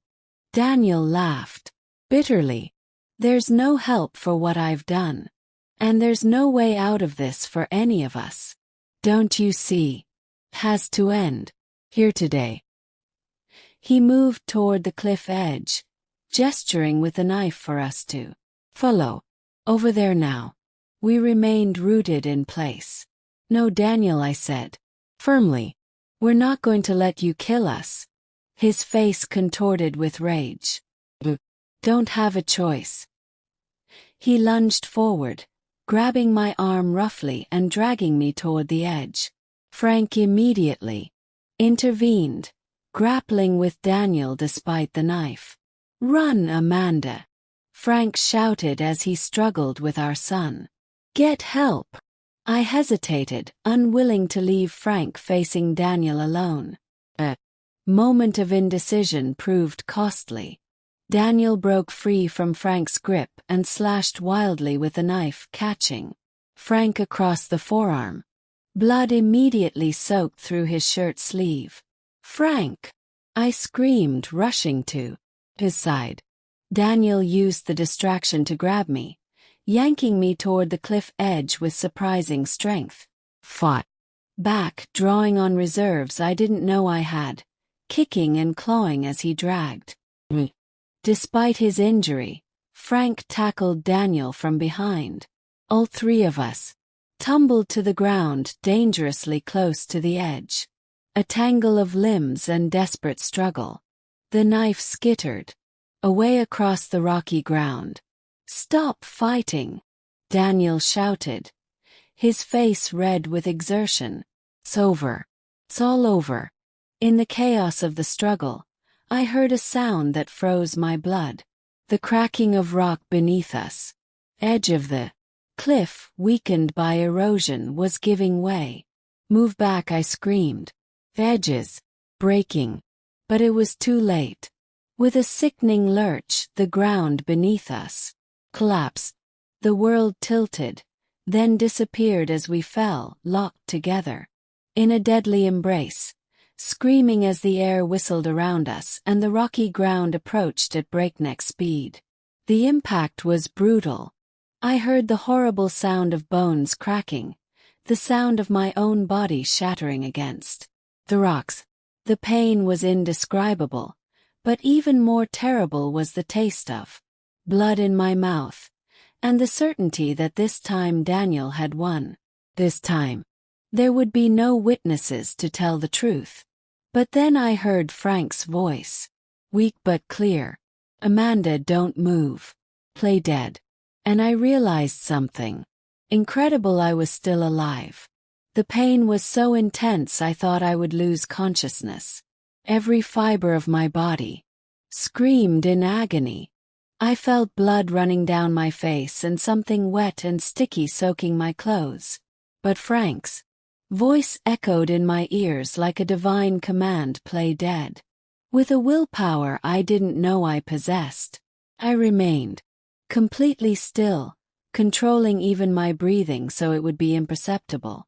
A few feet away, I could hear the moans of pain from Daniel. He had survived the fall too, but from his groans, he seemed to be in worse condition than we were. "Harper." I heard my son's broken voice call out. "Harper, are you there?" There was no response. In the confusion, I hadn't realized Harper wasn't with us. Of course, she had taken the children back to the car. Daniel was alone with us. His concern for his wife made my stomach churn. This man, who had murdered his own brother and had tried to kill us, was still capable of feeling love for someone. The contradiction was almost incomprehensible. I heard movement as if Daniel were crawling toward us. My heart was beating so fast I was afraid he would hear it. Daniel's voice was closer now, uncertain. I kept my eyes slightly open but unfocused, my body completely limp. I could see Daniel's blurry form hovering over Frank, checking for signs of life. "Dead," he muttered, his voice a mixture of shock and something that sounded disturbingly like satisfaction. He moved to me next, his face coming into focus. As he leaned close, I could smell his aftershave, the same brand Frank used, a detail that now seemed perversely wrong. "Mom's gone too," he said to himself, his voice steadier. "It worked, just not the way I planned." His admission filled me with a strange hope. If he believed we were dead, maybe we would have a chance. Heard him fumbling with something, Frank's phone. I realized he was destroying the evidence. "Damn it," Daniel cursed. "Password protected. Doesn't matter. The fall should have destroyed it anyway." He tossed the phone aside. I heard it clatter against the rocks a few feet away. Then came more movement as Daniel struggled to his feet. He cried out. "Pain. My leg broken. Have to get back to the trail somehow. Have to find Harper." His footsteps, uneven and punctuated by gasps of pain, gradually receded. I waited until I could no longer hear him before I dared to whisper. "Frank, I'm here," came his faint reply. "Are you hurt badly?" I did a mental inventory of my body. My left arm was definitely broken. The pain was sharp and intense whenever I tried to move it. My head throbbed as if someone were hitting it with a hammer, and there was definitely something wrong with my ribs. But I was alive, and that was more than I had hoped for. "Broken arm, maybe some ribs and a head wound," I whispered. My leg is broken," he replied, his voice strained with pain. "And I think I have a few fractured ribs. The cut on my arm is still bleeding, but not too badly. Can you reach your phone?" "We'll try." I heard Frank moving, followed by a groan of pain. After what seemed like an eternity, he spoke again. "Got it. It's cracked but still working. No signal down here. Though that was the most terrifying part of our situation. We were alive, but trapped at the bottom of a gorge, injured, and with no way to communicate with the outside world. If no one came looking for us, we would die here slowly from thirst, hunger, or our injuries. Frank, I whispered, needing to know everything before it was too late. Tell me the whole truth about the night Andrew died. Everything. My husband sighed deeply as if he had been waiting for this moment for 25 years. That night, he began in a trembling voice. Andrew came to find me in the workshop. He was furious. He had papers in his hands, bank statements. He showed me evidence that Daniel had been stealing money from our accounts for months. Small amounts at first, then larger sums. Andrew had been investigating because he had noticed discrepancies in our savings. The physical pain mingled with the emotional pain as I listened to the truth that had been hidden for decades. Andrew wanted to confront Daniel that same night. Frank continued. I tried to calm him down to convince him to wait until the next day. But he was determined. He said he couldn't sleep, knowing his younger brother was stealing from us. And you followed him? I asked, though I already knew the answer. I followed him because I was afraid of what might happen. I knew Andrew's temper when he got angry, and I had noticed something strange about Daniel lately, a coldness that worried me. When I got to the gorge, Frank continued, I found them screaming at each other. Andrew had the papers in his hand, waving them in Daniel's face. You're a thief, he was yelling. You're stealing from our own parents. Daniel denied everything. He said Andrew was crazy, that he was making things up. My heart raced as I imagined the scene. My two sons facing each other in the dark, one accusing the other of betrayal. What happened next? I asked, dreading the answer. Frank paused for a long time before continuing. Andrew told Daniel that if he didn't return the money and confess everything to us, he would tell us the truth himself. Daniel went berserk. He yelled that Andrew had always been the favorite, that he had always had everything easy, that it was time for things to change. Frank's voice broke. Then Daniel pushed Andrew. Wasn't an accident. Amanda, he pushed him with all his strength, deliberately. I saw Andrew trying to keep his balance, his arms flailing desperately, looking for something to grab onto, but it was too late. Tears streamed down my cheeks, mixing with the blood from my wounds. Why did you never tell me the truth? Frank sighed deeply. Because when I got to where Daniel was, he was crying, trembling, telling me over and over that it had been an accident, that he hadn't meant to do it. He begged me not to tell you, said he couldn't lose you too. But you knew it was a lie, I murmured. Yes, but he was my son, Amanda, my only surviving son. How could I turn him over to the police? How could I destroy what was left of our family? His justification hurt as much as my physical injuries. And the stolen money, I continued. Daniel promised me he would return it little by little. He swore it had been a bad decision, that he had been desperate, that it would never happen again. But he never returned a single penny. In fact, he kept stealing. And I kept quiet because every day that passed made me more of an accomplice to his crime. Just then we heard voices in the distance. Someone was coming. Could be Daniel with help. Frank whispered, urgently. Or it could be rescuers. If Daniel, we need to keep playing dead. He thinks we're already gone. Nodded slightly, closing my eyes again and forcing my body to go completely limp. The voices grew closer, accompanied by the sound of someone picking their way carefully down the rocky slope. Hello, Calden. Unfamiliar male voice. Anyone down there? Frank and I remained silent, not knowing if this was help or a new threat. Sheriff's Department, the voice called again. We received an emergency call from this location.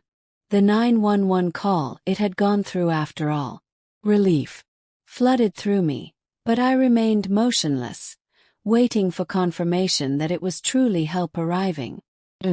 See them, another voice shouted. 2 people at the bottom of the gorge. They're not moving. The sound of boots on loose rock grew louder as the rescue team made their way down to us. I felt a gloved hand on my neck, checking for a pulse. This one's alive, the rescuer called out. Female 60s. Multiple injuries but stable pulse. Another rescuer was checking Frank.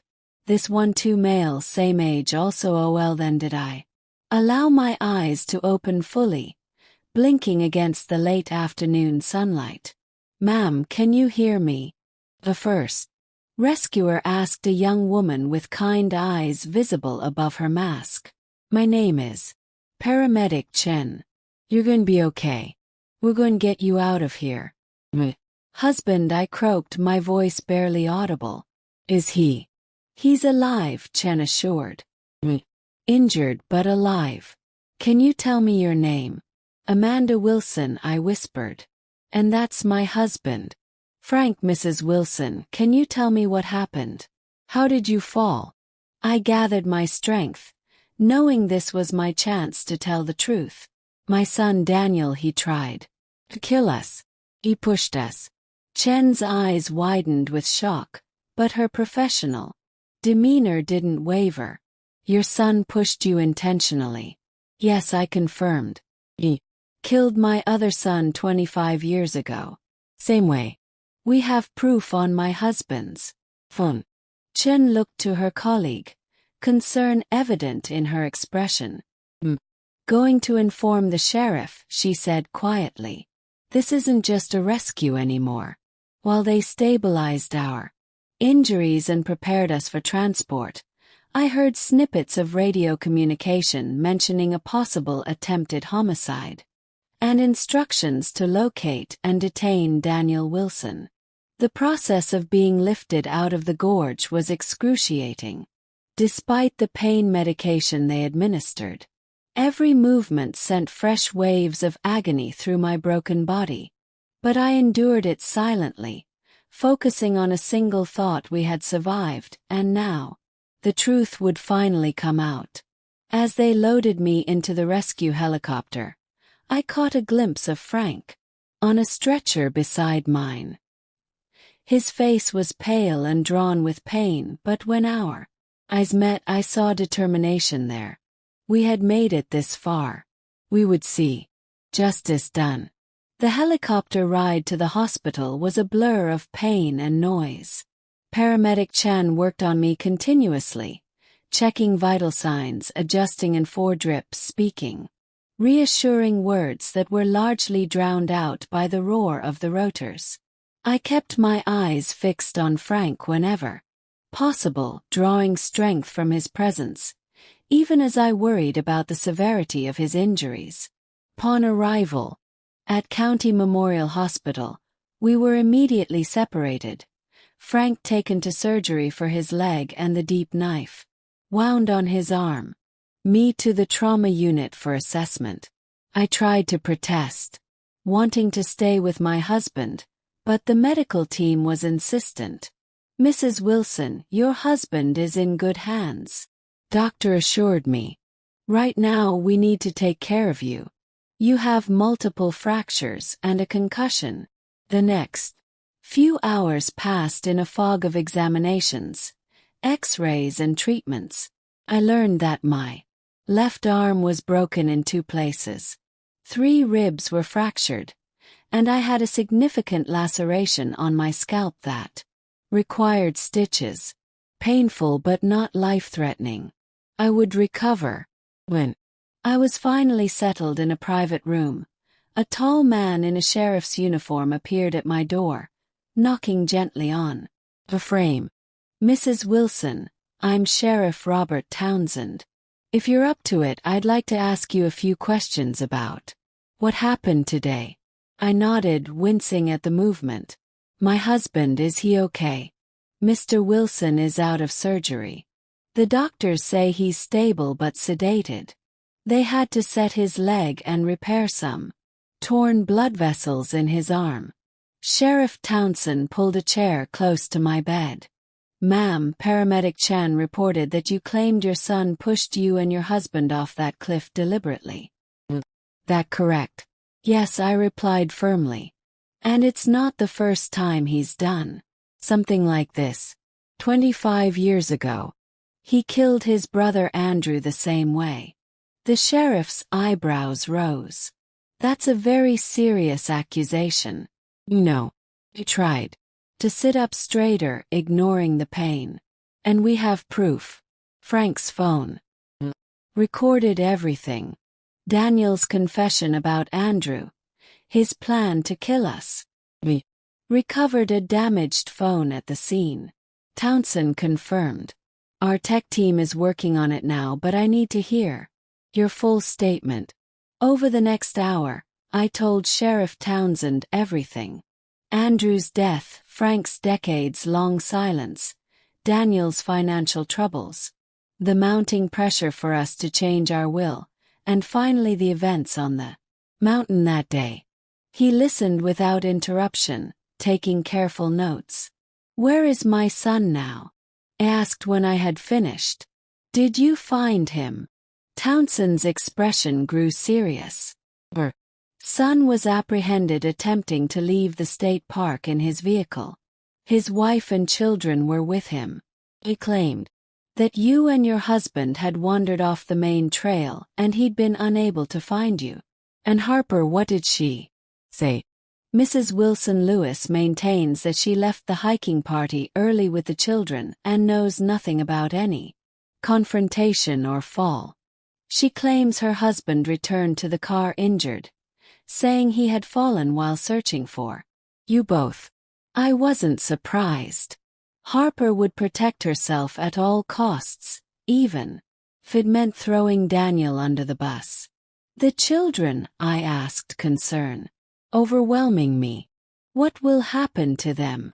They're currently with social services, Townsend replied gently. Your son is in custody, and given the circumstances, his wife is being questioned as a person of interest. Ooh. You have any family who could take the children temporarily? My sister Betty, I said immediately. Betty Carter. She lives in Millfield, about 30 m from here. She and her husband Jim would take good care of them. The sheriff nodded. We'll contact her. Now, Mrs. Wilson, there's one more thing. We need to formally reopen the investigation into your older son's death. That means exhuming his body, reviewing the original case files, everything. Are you prepared for that? The thought of disturbing Andrew's rest after all these years sent a pang through my heart, but I knew it was necessary. Yes, I said firmly. It's time for the truth to come out. For Andrew to have justice. After the sheriff left, a nurse helped me to a reclining position that put less pressure on my ribs. I was exhausted but too wired to sleep, my mind spinning with the day's events and the implications of what was to come. A soft knock at the door pulled me from my bed. It was a young nurse, her ID badge identifying her as Jessica Martinez. Mrs. Wilson, there's someone here who insists on seeing you. She says she's your sister. Relief washed over me. Betty. Yes, please let her in. Betty burst into the room, her face etched with worry. She rushed to my bedside, carefully taking my uninjured hand in hers. Amanda, my God. When I got the call from the sheriff, her eyes filled with tears as she took in my battered condition. They said Daniel did this. That he tried to kill you and Frank. I couldn't believe it. It's true, Betty, I said softly. All of it. And theirs. Or so much more. Over the next hour I told her everything, including the truth about Andrew's death. Betty listened in horror, occasionally squeezing my hand or brushing away. Years. I always thought there was something not right about that night, she finally said. The way Daniel acted. Afterward, too calm, too controlled and frank. I noticed how he couldn't look people in the eye at the funeral. Why didn't you say something? I asked, not accusingly, but genuinely curious. Betty sighed. What would I have said that I had a feeling, no evidence? Just a sister's intuition, she shook her head. I should have pushed harder. Maybe if I had. It's not your fault, I assured her. We all missed the signs or chose not to see them. What happens now? Betty asked. Sheriff Townsend says they're analyzing the recording from Frank's phone. If it's intact, it should provide the evidence they need to charge Daniel, not just for our attempted murder, but for Andrew's death as well. Betty nodded grimly. And the children, Ethan and Lily, they're with social services for now. I gave them your name. Would you? And Jim? Of course, she replied without hesitation. They shouldn't suffer for their parents' crimes. The next morning, Frank was wheeled into my room. His leg in a cast, his arm heavily bandaged. The sight of him, pale but alive, filled me with a joy I hadn't thought possible amidst all the horror. Mandy, he said, reaching for my hand as soon as the orderlies positioned his bed next to mine. Thank God you're okay. We both are, I said, fighting back tears. We made it, Frank. Sheriff Townsend arrived an hour later. His expression somber but satisfied. Mr. and Mrs. Wilson, I have some news. Our tech team recovered the recording from your phone. Mr. Wilson, it's intact. Everything from the confrontation at Eagles Ridge to your fall at Falcons View. It's damning evidence. Frank squeezed my hand. And Daniel, your son, has been formally charged with 2 counts of attempted murder as well as assault with a deadly weapon. We're also reopening the investigation into Andrew Wilson's death in 1999. Given your testimony and the recording, we expect to file murder charges for that incident as well. And Harper, I asked. Townsend's expression hardened. Mrs. Wilson Lewis is currently maintaining that she knew nothing about any plan to harm you. However, we've obtained a warrant to search your son's home and business, and we've uncovered some interesting financial documents. It appears they took out substantial life insurance policies on both of you about 6 months ago. So she was involved, Frank said grimly. Certainly appears that way. The sheriff confirmed. We're continuing to build the case against her. Over the next few days, as Frank and I began the slow process of recovery, more details emerged. The search of Daniel and Harper's home had uncovered a hidden safe containing not only the insurance policies but also forged documents with our signatures, granting Daniel power of attorney over our affairs. There were also detailed notes about the mountain trail. With Falcons View marked as an ideal location, Betty brought Ethan and Lily to visit us in the hospital. The children were confused and frightened, unable to understand why their parents weren't coming home. Where's Mommy and Daddy? Lily asked, her small face crumpling as she climbed carefully onto my bed, mindful of my injuries. They have to stay away for a while. Sweetheart, I said, struggling to find words that wouldn't traumatize her further. So, you're going to stay with Aunt Betty and Uncle Jim? Did Daddy hurt you? Ethan asked suddenly, his 9-year-old perception cutting straight to the heart of the matter. Is that why he can't come home? Frank and I exchanged pained glances. How do you explain to a child that his father tried To murder his grandparents, Ethan. Frank said gently. Sometimes grown-ups do very wrong things and then they have to face consequences. Your dad made some bad choices and now he has to answer for them. But he loves us, Lily insisted, tears welling in her. He reads me stories every night. My heart broke for these innocent children caught in a nightmare not of their making. He does love you, I assured her, stroking her hair. Doesn't change. But he did something very wrong. And now he has to take responsibility for it. After the children left with Betty, Frank and I discussed their future. We should apply for custody, I said firmly. Once we're recovered, they need stability, love. Frank nodded, his eyes. Can we do it at our age after everything that's happened? We have to try, I replied. They're Andrew's niece and nephew. They're our family. We can't abandon them. 2 weeks after the fall, Frank and I were discharged from the hospital to continue our recovery at home. Betty and Jim had cleaned the house, stocked the refrigerator, and set up temporary beds on the ground floor so we wouldn't have to navigate stairs. Media had gotten hold of the story by then, local news at first, then national outlets. Family betrayal, son attempts to murder parents for insurance money, blared one headline. 25-year-old murder. Mystery solved, proclaimed another. Reporters camped outside our home until Sheriff Townsend intervened, establishing a perimeter and threatening trespassing charges. Still, the phone rang constantly with requests for interviews, book deals, movie rights. We declined them all, wanting only peace and time to heal. The preliminary hearing for Daniel was scheduled for a month after the incident. Harper had been charged as an accomplice, though her attorney was working on a plea deal in exchange for testimony against Daniel.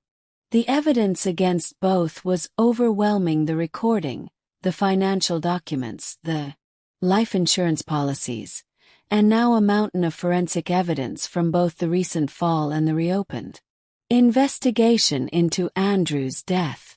The day before the hearing, we received an unexpected visitor. Sheriff Townsend arrived at our door with a small cardboard box. We found this in a storage unit rented by your son, he explained, placing the box carefully on our coffee table. I thought you should see it before the hearing. Inside was a collection of items that made my blood run cold: Andrew's wallet, his watch, a small notebook filled with his handwriting, things that should have been with him when he died that should have been returned to us afterward. He kept trophies, Frank said, his voice hollow with horror. All these years. Beneath these items was a folder containing what appeared to be Andrew's investigation into Daniel's theft: bank statements, notes, calculations. The final piece of evidence my eldest son had gathered before confronting his brother that fateful night. Confirms everything, Townsend said quietly. Combined with the exhumation results showing Andrew suffered injuries inconsistent with an accidental fall, it's enough to ensure Daniel never sees freedom again. That night, Frank and I sat on our porch swing, the box of Andrew's belongings between us. I held his watch, running my thumb over the scratched face, remembering how proud he'd been when he bought it with his first paycheck from a summer job. We failed him, I said softly. We should have known. Have seen what Daniel was capable of. Frank took my hand, his own still weak from his injuries. We believed what we wanted to believe, what was easiest to believe. That's human nature. But it cost Andrew his life and nearly cost us ours. We sat in silence as the stars appeared one by one overhead. The same stars Andrew had loved. The same stars that had witnessed both his murder and our narrow escape. Tomorrow, Frank said eventually. We faced Daniel in court. Are you ready for that? I considered the question carefully. Was I ready to look into the eyes of my son, knowing what he had done, knowing that he had killed his brother and tried to kill us, that he had lived a lie for 25 years? Yes, I said finally, for Andrew, for us, for the truth. The courthouse was imposing, a stone edifice, with columns and broad steps leading to heavy wooden doors. Despite the August heat, I felt cold as Frank and I made our way inside, assisted by Betty and Jim. My arm was still in a cast and Frank relied on a cane to walk, his broken leg not yet strong enough to bear his full weight. The courtroom was. News of the case had spread far beyond our small town, drawing media attention from across the state. As we made our way to the front row of seats reserved for us, I felt the weight of dozens of stares, some sympathetic, some merely curious. District Attorney Eleanor Phelps met us at the railing, a tall, imposing woman in her 50s with silver-streaked black hair, pulled into severe bun. She had been handling our case with remarkable sensitivity and determination. Mr. and Mrs. Wilson, she greeted us quietly. How are you holding up? As well as can be expected, Frank replied, easing himself into his seat with a grimace of pain. Today is just the arraignment, Phelps reminded us. Daniel and Harper will enter their pleas, and the judge will set bail. Though in a case this serious, I expect both will be remanded to custody pending trial. I nodded, unable to speak as the door to the side of the courtroom opened. 2 court officers led Daniel in, handcuffed and wearing an orange jumpsuit. My son, my child, shuffling into court as a criminal. He looked terrible, thinner than I remembered, with dark circles under his eyes and a pore that suggested he hadn't seen sunlight since his arrest. His leg was in a cast similar to Frank's, a reminder of the injuries he'd sustained in the fall. When he looked up and saw us, his expression shifted from resignation to something harder, colder.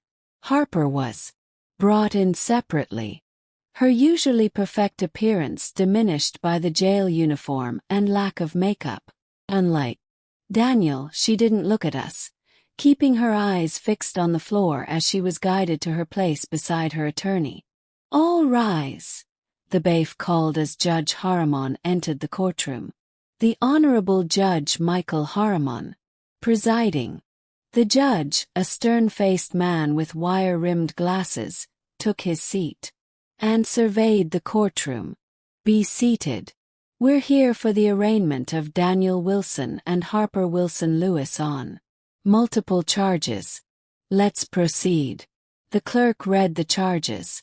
Daniel Wilson, you are charged with 2 counts of attempted first-degree murder, 1 count of assault with a deadly weapon, 1 count of fraud, and 1 count of first-degree murder in the death of Andrew Wilson in 1999. How do you plead? Daniel's attorney, a slick L-looking man in an expensive suit, stood. Your Honor, my client pleads not guilty to all charges. I felt Frank tense beside me. We had expected this, but hearing Daniel deny everything despite the overwhelming evidence was still jarring. Harper Wilson Lewis, the clerk continued. You are charged as an accomplice to 2 counts of attempted first-degree murder, 1 count of fraud, and 1 count of conspiracy to commit murder. How do you plead? Harper's attorney, a middle-aged woman with a severe bob, woes. Her Honor, in light of ongoing negotiations with the district attorney's office, my client wishes to reserve her plea at this time. Judge Harriman nodded. Very well. As to the matter of bail, District Attorney Phelps stood immediately. Your Honor, the state strongly opposes bail for both defendants. They are charged with extremely serious crimes, including murder. Both have significant financial resources despite their apparent insolvency, and both represent flight risks. Moreover, they pose an ongoing danger to the victims who are still recovering from their injuries. The defense attorneys made their arguments for reasonable bail, citing community ties and lack of prior criminal records. But Judge Harriman was unmoved. Bail is denied for both defendants. They will be remanded to custody pending trial. He banged his gavel. Next case. As Daniel was led away, he turned suddenly, his eyes finding mine. "Mom," he called out, his voice echoing in the now quiet courtroom. "Mom, don't do this. You know." It wasn't like they're saying. I stared back at my son, this stranger who had killed his brother and tried to kill his parents, who was now asking for my help, my complicity. Once again, "Daniel," I said, my voice steady despite the turmoil inside me. "I don't know you anymore. I don't think I ever did." His face hardened, the mask of the beautiful sun falling away completely. "You'll regret this," he hissed as the court officers pulled him toward the door. "Both of you, you think you know everything, but you don't. Have no idea." The threat hung in the air as he was led away, leaving a chill that had nothing to do with the courtroom's air conditioning. Outside, reporters swarmed around us, shouting questions, thrusting microphones in our faces. Betty and Jim formed a protective barrier, guiding us toward the car. Waiting at the curb, I kept my head down, ignoring the questions, the camera flashes, the chaos. Only when we were safely in the car did I allow myself to breathe. "He threatened us," I said quietly, "right there in the courtroom." Frank took my hand. "He's desperate. He knows the evidence against him is overwhelming." "But what did he mean?" "Think you know everything, but you don't. He's trying to unsettle us," Betty said from the front seat. "Don't let him." But the words had found their mark. What else could there be?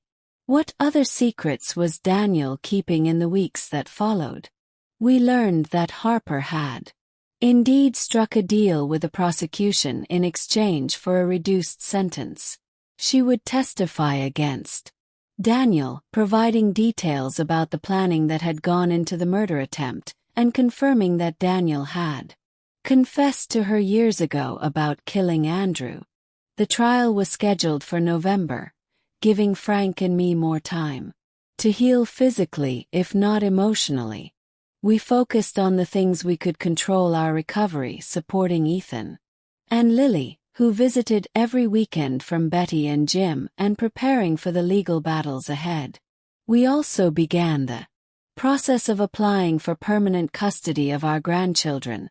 The social worker assigned to their case, Marlene Jenkins, visited our home to assess its suitability. "The children speak very highly of you. Both," she told us as she toured the house. "Especially Lily. She talks about your cookies and the stories you tell." "They're good kids," Frank said, his voice rough with emotion. "None of this is their fault." "No, it isn't," Jenkins agreed. "And that's precisely why finding them a stable, loving home is so important." She made a few notes on her tablet. "How are you planning to handle the physical demands of raising young children, given your recent injuries and your age?" It was a fair question, one we had discussed extensively. "We're healing well," I explained. "The doctors say we should regain most of our mobility, and we've made some modifications to the house: grab bars in the bathroom, a ramp at the back entrance. Betty and Jim have also agreed to help whenever needed." Jenkins nodded, continuing her assessment. By the end of the visit, she seemed cautiously positive about our application. You clearly love these children, she said as she prepared to leave. And they love you. That counts for a lot. As the trial date approached, District Attorney Phelps visited us at home to prepare us for our testimony. This won't be easy, she warned. Daniel's attorney will try to discredit you, to suggest you're confused, mistaken, or even lying. He'll use Frank's long silence about Andrew's death to paint him as an unreliable witness. We know, I said, squeezing Frank's hand. We're ready. Phelps nodded, satisfied. The evidence is strong. The recording, the forensic findings, Harper's testimony, the items from the storage unit.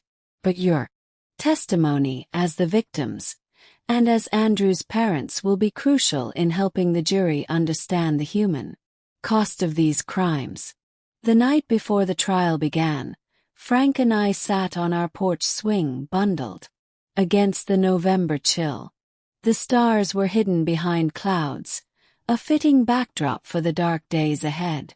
Keep thinking about what we'll say to Daniel's children when they're older, I said quietly. How do we explain that? Their father killed their uncle and tried to kill us. That their mother was complicit in attempted murder. Frank was silent for a long moment. We tell them the truth, he finally replied as gently possible, but still the truth. They deserve that much. I nodded, leaning against his shoulder. And what about forgiveness? Can we ever forgive Daniel for what he's done? I don't know, Frank admitted. I've been asking myself the same question. I failed him when he was young. Failed to see his jealousy, his darkness. Failed to hold him accountable after Andrew died. Maybe if I had, we can't live in maybe, I interrupted gently. We can only move forward one day at a time. The trial lasted 3 weeks. Each day was an ordeal. Sitting in the courtroom, listening to the clinical description of Andrew's injuries, the forensic evidence proving his death was no accident.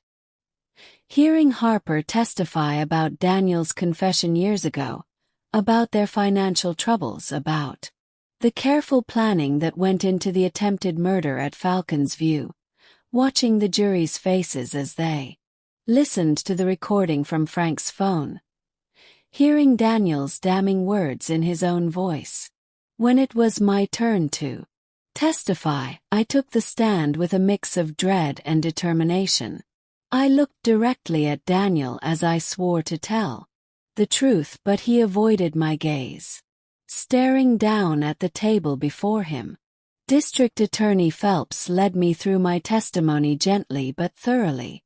I described the increasing pressure from Daniel and Harper to sell our home and change our will, the conversation where Frank revealed the truth about Andrew's death, the fateful hike, and the confrontation at Falcon's View. Mrs. Wilson, Phelps asked toward the end of my testimony, in your opinion, was your son trying to kill you and your husband that day? Yes, I replied without hesitation. Daniel was desperate. We knew his secret about Andrew. We had evidence and we were a threat to him. He needed us gone just like he needed Andrew gone 25 years ago. Daniel's attorney, Mr. Benton, rose for cross-examination. As Phelps had warned, he tried to paint me as confused, suggesting the fall had affected my memory or perception. He questioned why, if we truly believed Daniel had murdered Andrew, we had agreed to go hiking with him at all. Mrs. Wilson, he asked with feigned concern, isn't it possible that what happened at Falcon's View was simply a tragic accident during a family argument, that in the heat of the moment all three of you lost your balance and fell? No, I replied firmly. Daniel had a knife. He dragged me toward the edge. Frank tried to stop him and Daniel slashed his arm. This was no accident. By the time Frank took the stand the following day, the defense's Strategy was clear: attack his credibility based on his long silence about Andrew's death. Benton was merciless. Mr. Wilson, you admit that you witnessed your son Daniel supposedly push his brother to his death. Yet you said nothing for 25 years. You became, by your own admission, an accomplice after the fact. Why should the jury believe your testimony now? Frank looked directly at Daniel before answering. Because I've been living with the consequences of my silence for 25 years. Because I've seen what that silence cost not just Andrew's justice, but Daniel's soul. I failed both my sons that night. And I'll regret it until the day I die. But I'm telling the truth now, finally. Because it's the only way to stop more tragedy. His raw honesty seemed to affect everyone in the courtroom, including some members of the jury, who I noticed wiping away tears. After 3 weeks of testimony, the case went to the jury. They deliberated for just 6 hours before reaching a verdict. As we gathered in the courtroom to hear their decision, I felt strangely calm. Whatever happened now, the truth was out. Andrew would have justice one way or another. On the count of first-degree murder in the death of Andrew Wilson, we find the defendant, Daniel Wilson, guilty. Relief washed over me. Powerful, I nearly collapsed. Frank's arm around my shoulders was the only thing keeping me upright. On the 2 counts of attempted first-degree murder of Frank and Amanda Wilson, we find the defendant, Daniel Wilson, guilty. By 1. The jury foreman read the verdicts for the remaining charges. Guilty on all counts. Daniel stood impassively, showing no reaction as his fate was sealed. Judge Harriman scheduled sentencing for 2 weeks later and Daniel was led away without looking at us once. Harper had already received her sentence as part of her plea deal, 15 years with the possibility of parole after 10 in exchange for her testimony against Daniel. When we returned to court for Daniel's sentencing, the atmosphere was somber. This time Ethan and Lily were with us, having insisted on being present despite our reservations. At 9 and 6 they were young to witness such proceedings. But as Betty had argued, they deserve closure too. Judge Harriman allowed victim impact statements before pronouncing sentence. Frank went first, his voice steady as he described the loss of Andrew, the years of secret guilt, the betrayal by a son he had tried to protect. Then it was my turn. I stood slowly, still mindful of my healing injuries, and faced the court. 25 years ago, I lost my firstborn son. Believed it was a tragic accident, and I grieved accordingly. Now I know it was murder committed by his own brother, my younger son, whom I continued to love and nurture, never suspecting the darkness within him. Paused, looking directly at Daniel for the first time since the trial began. He finally met my gaze, his expression unreadable. Asked myself countless times where I went wrong as a mother, what signs I missed, what I could have done differently. I may never have those answers. But I do know this: despite everything, I cannot stop loving the son I raised, even as I abhor the man he became. Tears filled my eyes, but I blinked them away, determined to finish. Daniel took everything from his brother Andrew's life, his future, his chance to fall in love, to have children, to grow old, and he nearly took everything from his father and me. But he failed. We survive. And now the truth has survived too. Today I ask this court for justice, not just for Andrew, not just for Frank and me, but for Ethan and Lily. Innocent children who have lost both parents to greed and violence. They deserve to grow up in a world where actions have consequences, where truth prevails over lies, where love doesn't have to mean blind acceptance of evil. As I returned to my seat, I heard a small sound from Daniel. Not quite a sob, but close. Was the first sign of emotion he had shown throughout the entire process. Judge Harriman's sentence was severe, but just life imprisonment without the possibility of parole for Andrew's murder, plus additional consecutive sentences for the attempted murders of Frank and me. Daniel would never again walk free.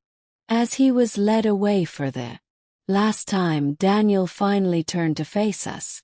"I'm sorry," he said, his voice barely audible. "Not for what I did, I can't change that. But for what I took from you, from all of us." It wasn't the full admission of guilt or expression of remorse I might have hoped for, but it was something, an acknowledgement at least of the damage he had caused. Outside the courthouse, away from the media frenzy, we gathered as a family. Frank and I, Betty and Jim, Ethan and Lily. The children were subdued, struggling to process what they had witnessed. "Is Daddy going to jail forever?" Lily asked, her small face serious. I knelt before her, ignoring the pain from my still healing ribs. "Yes, sweetheart. Your daddy did some very bad things, and this is the consequence. But that doesn't mean he doesn't love you." Ethan, more perceptive than his years would suggest, asked the question that had been haunting all of us. "Are you and Grandpa going to be our parents now?" Frank joined me, kneeling despite his cast.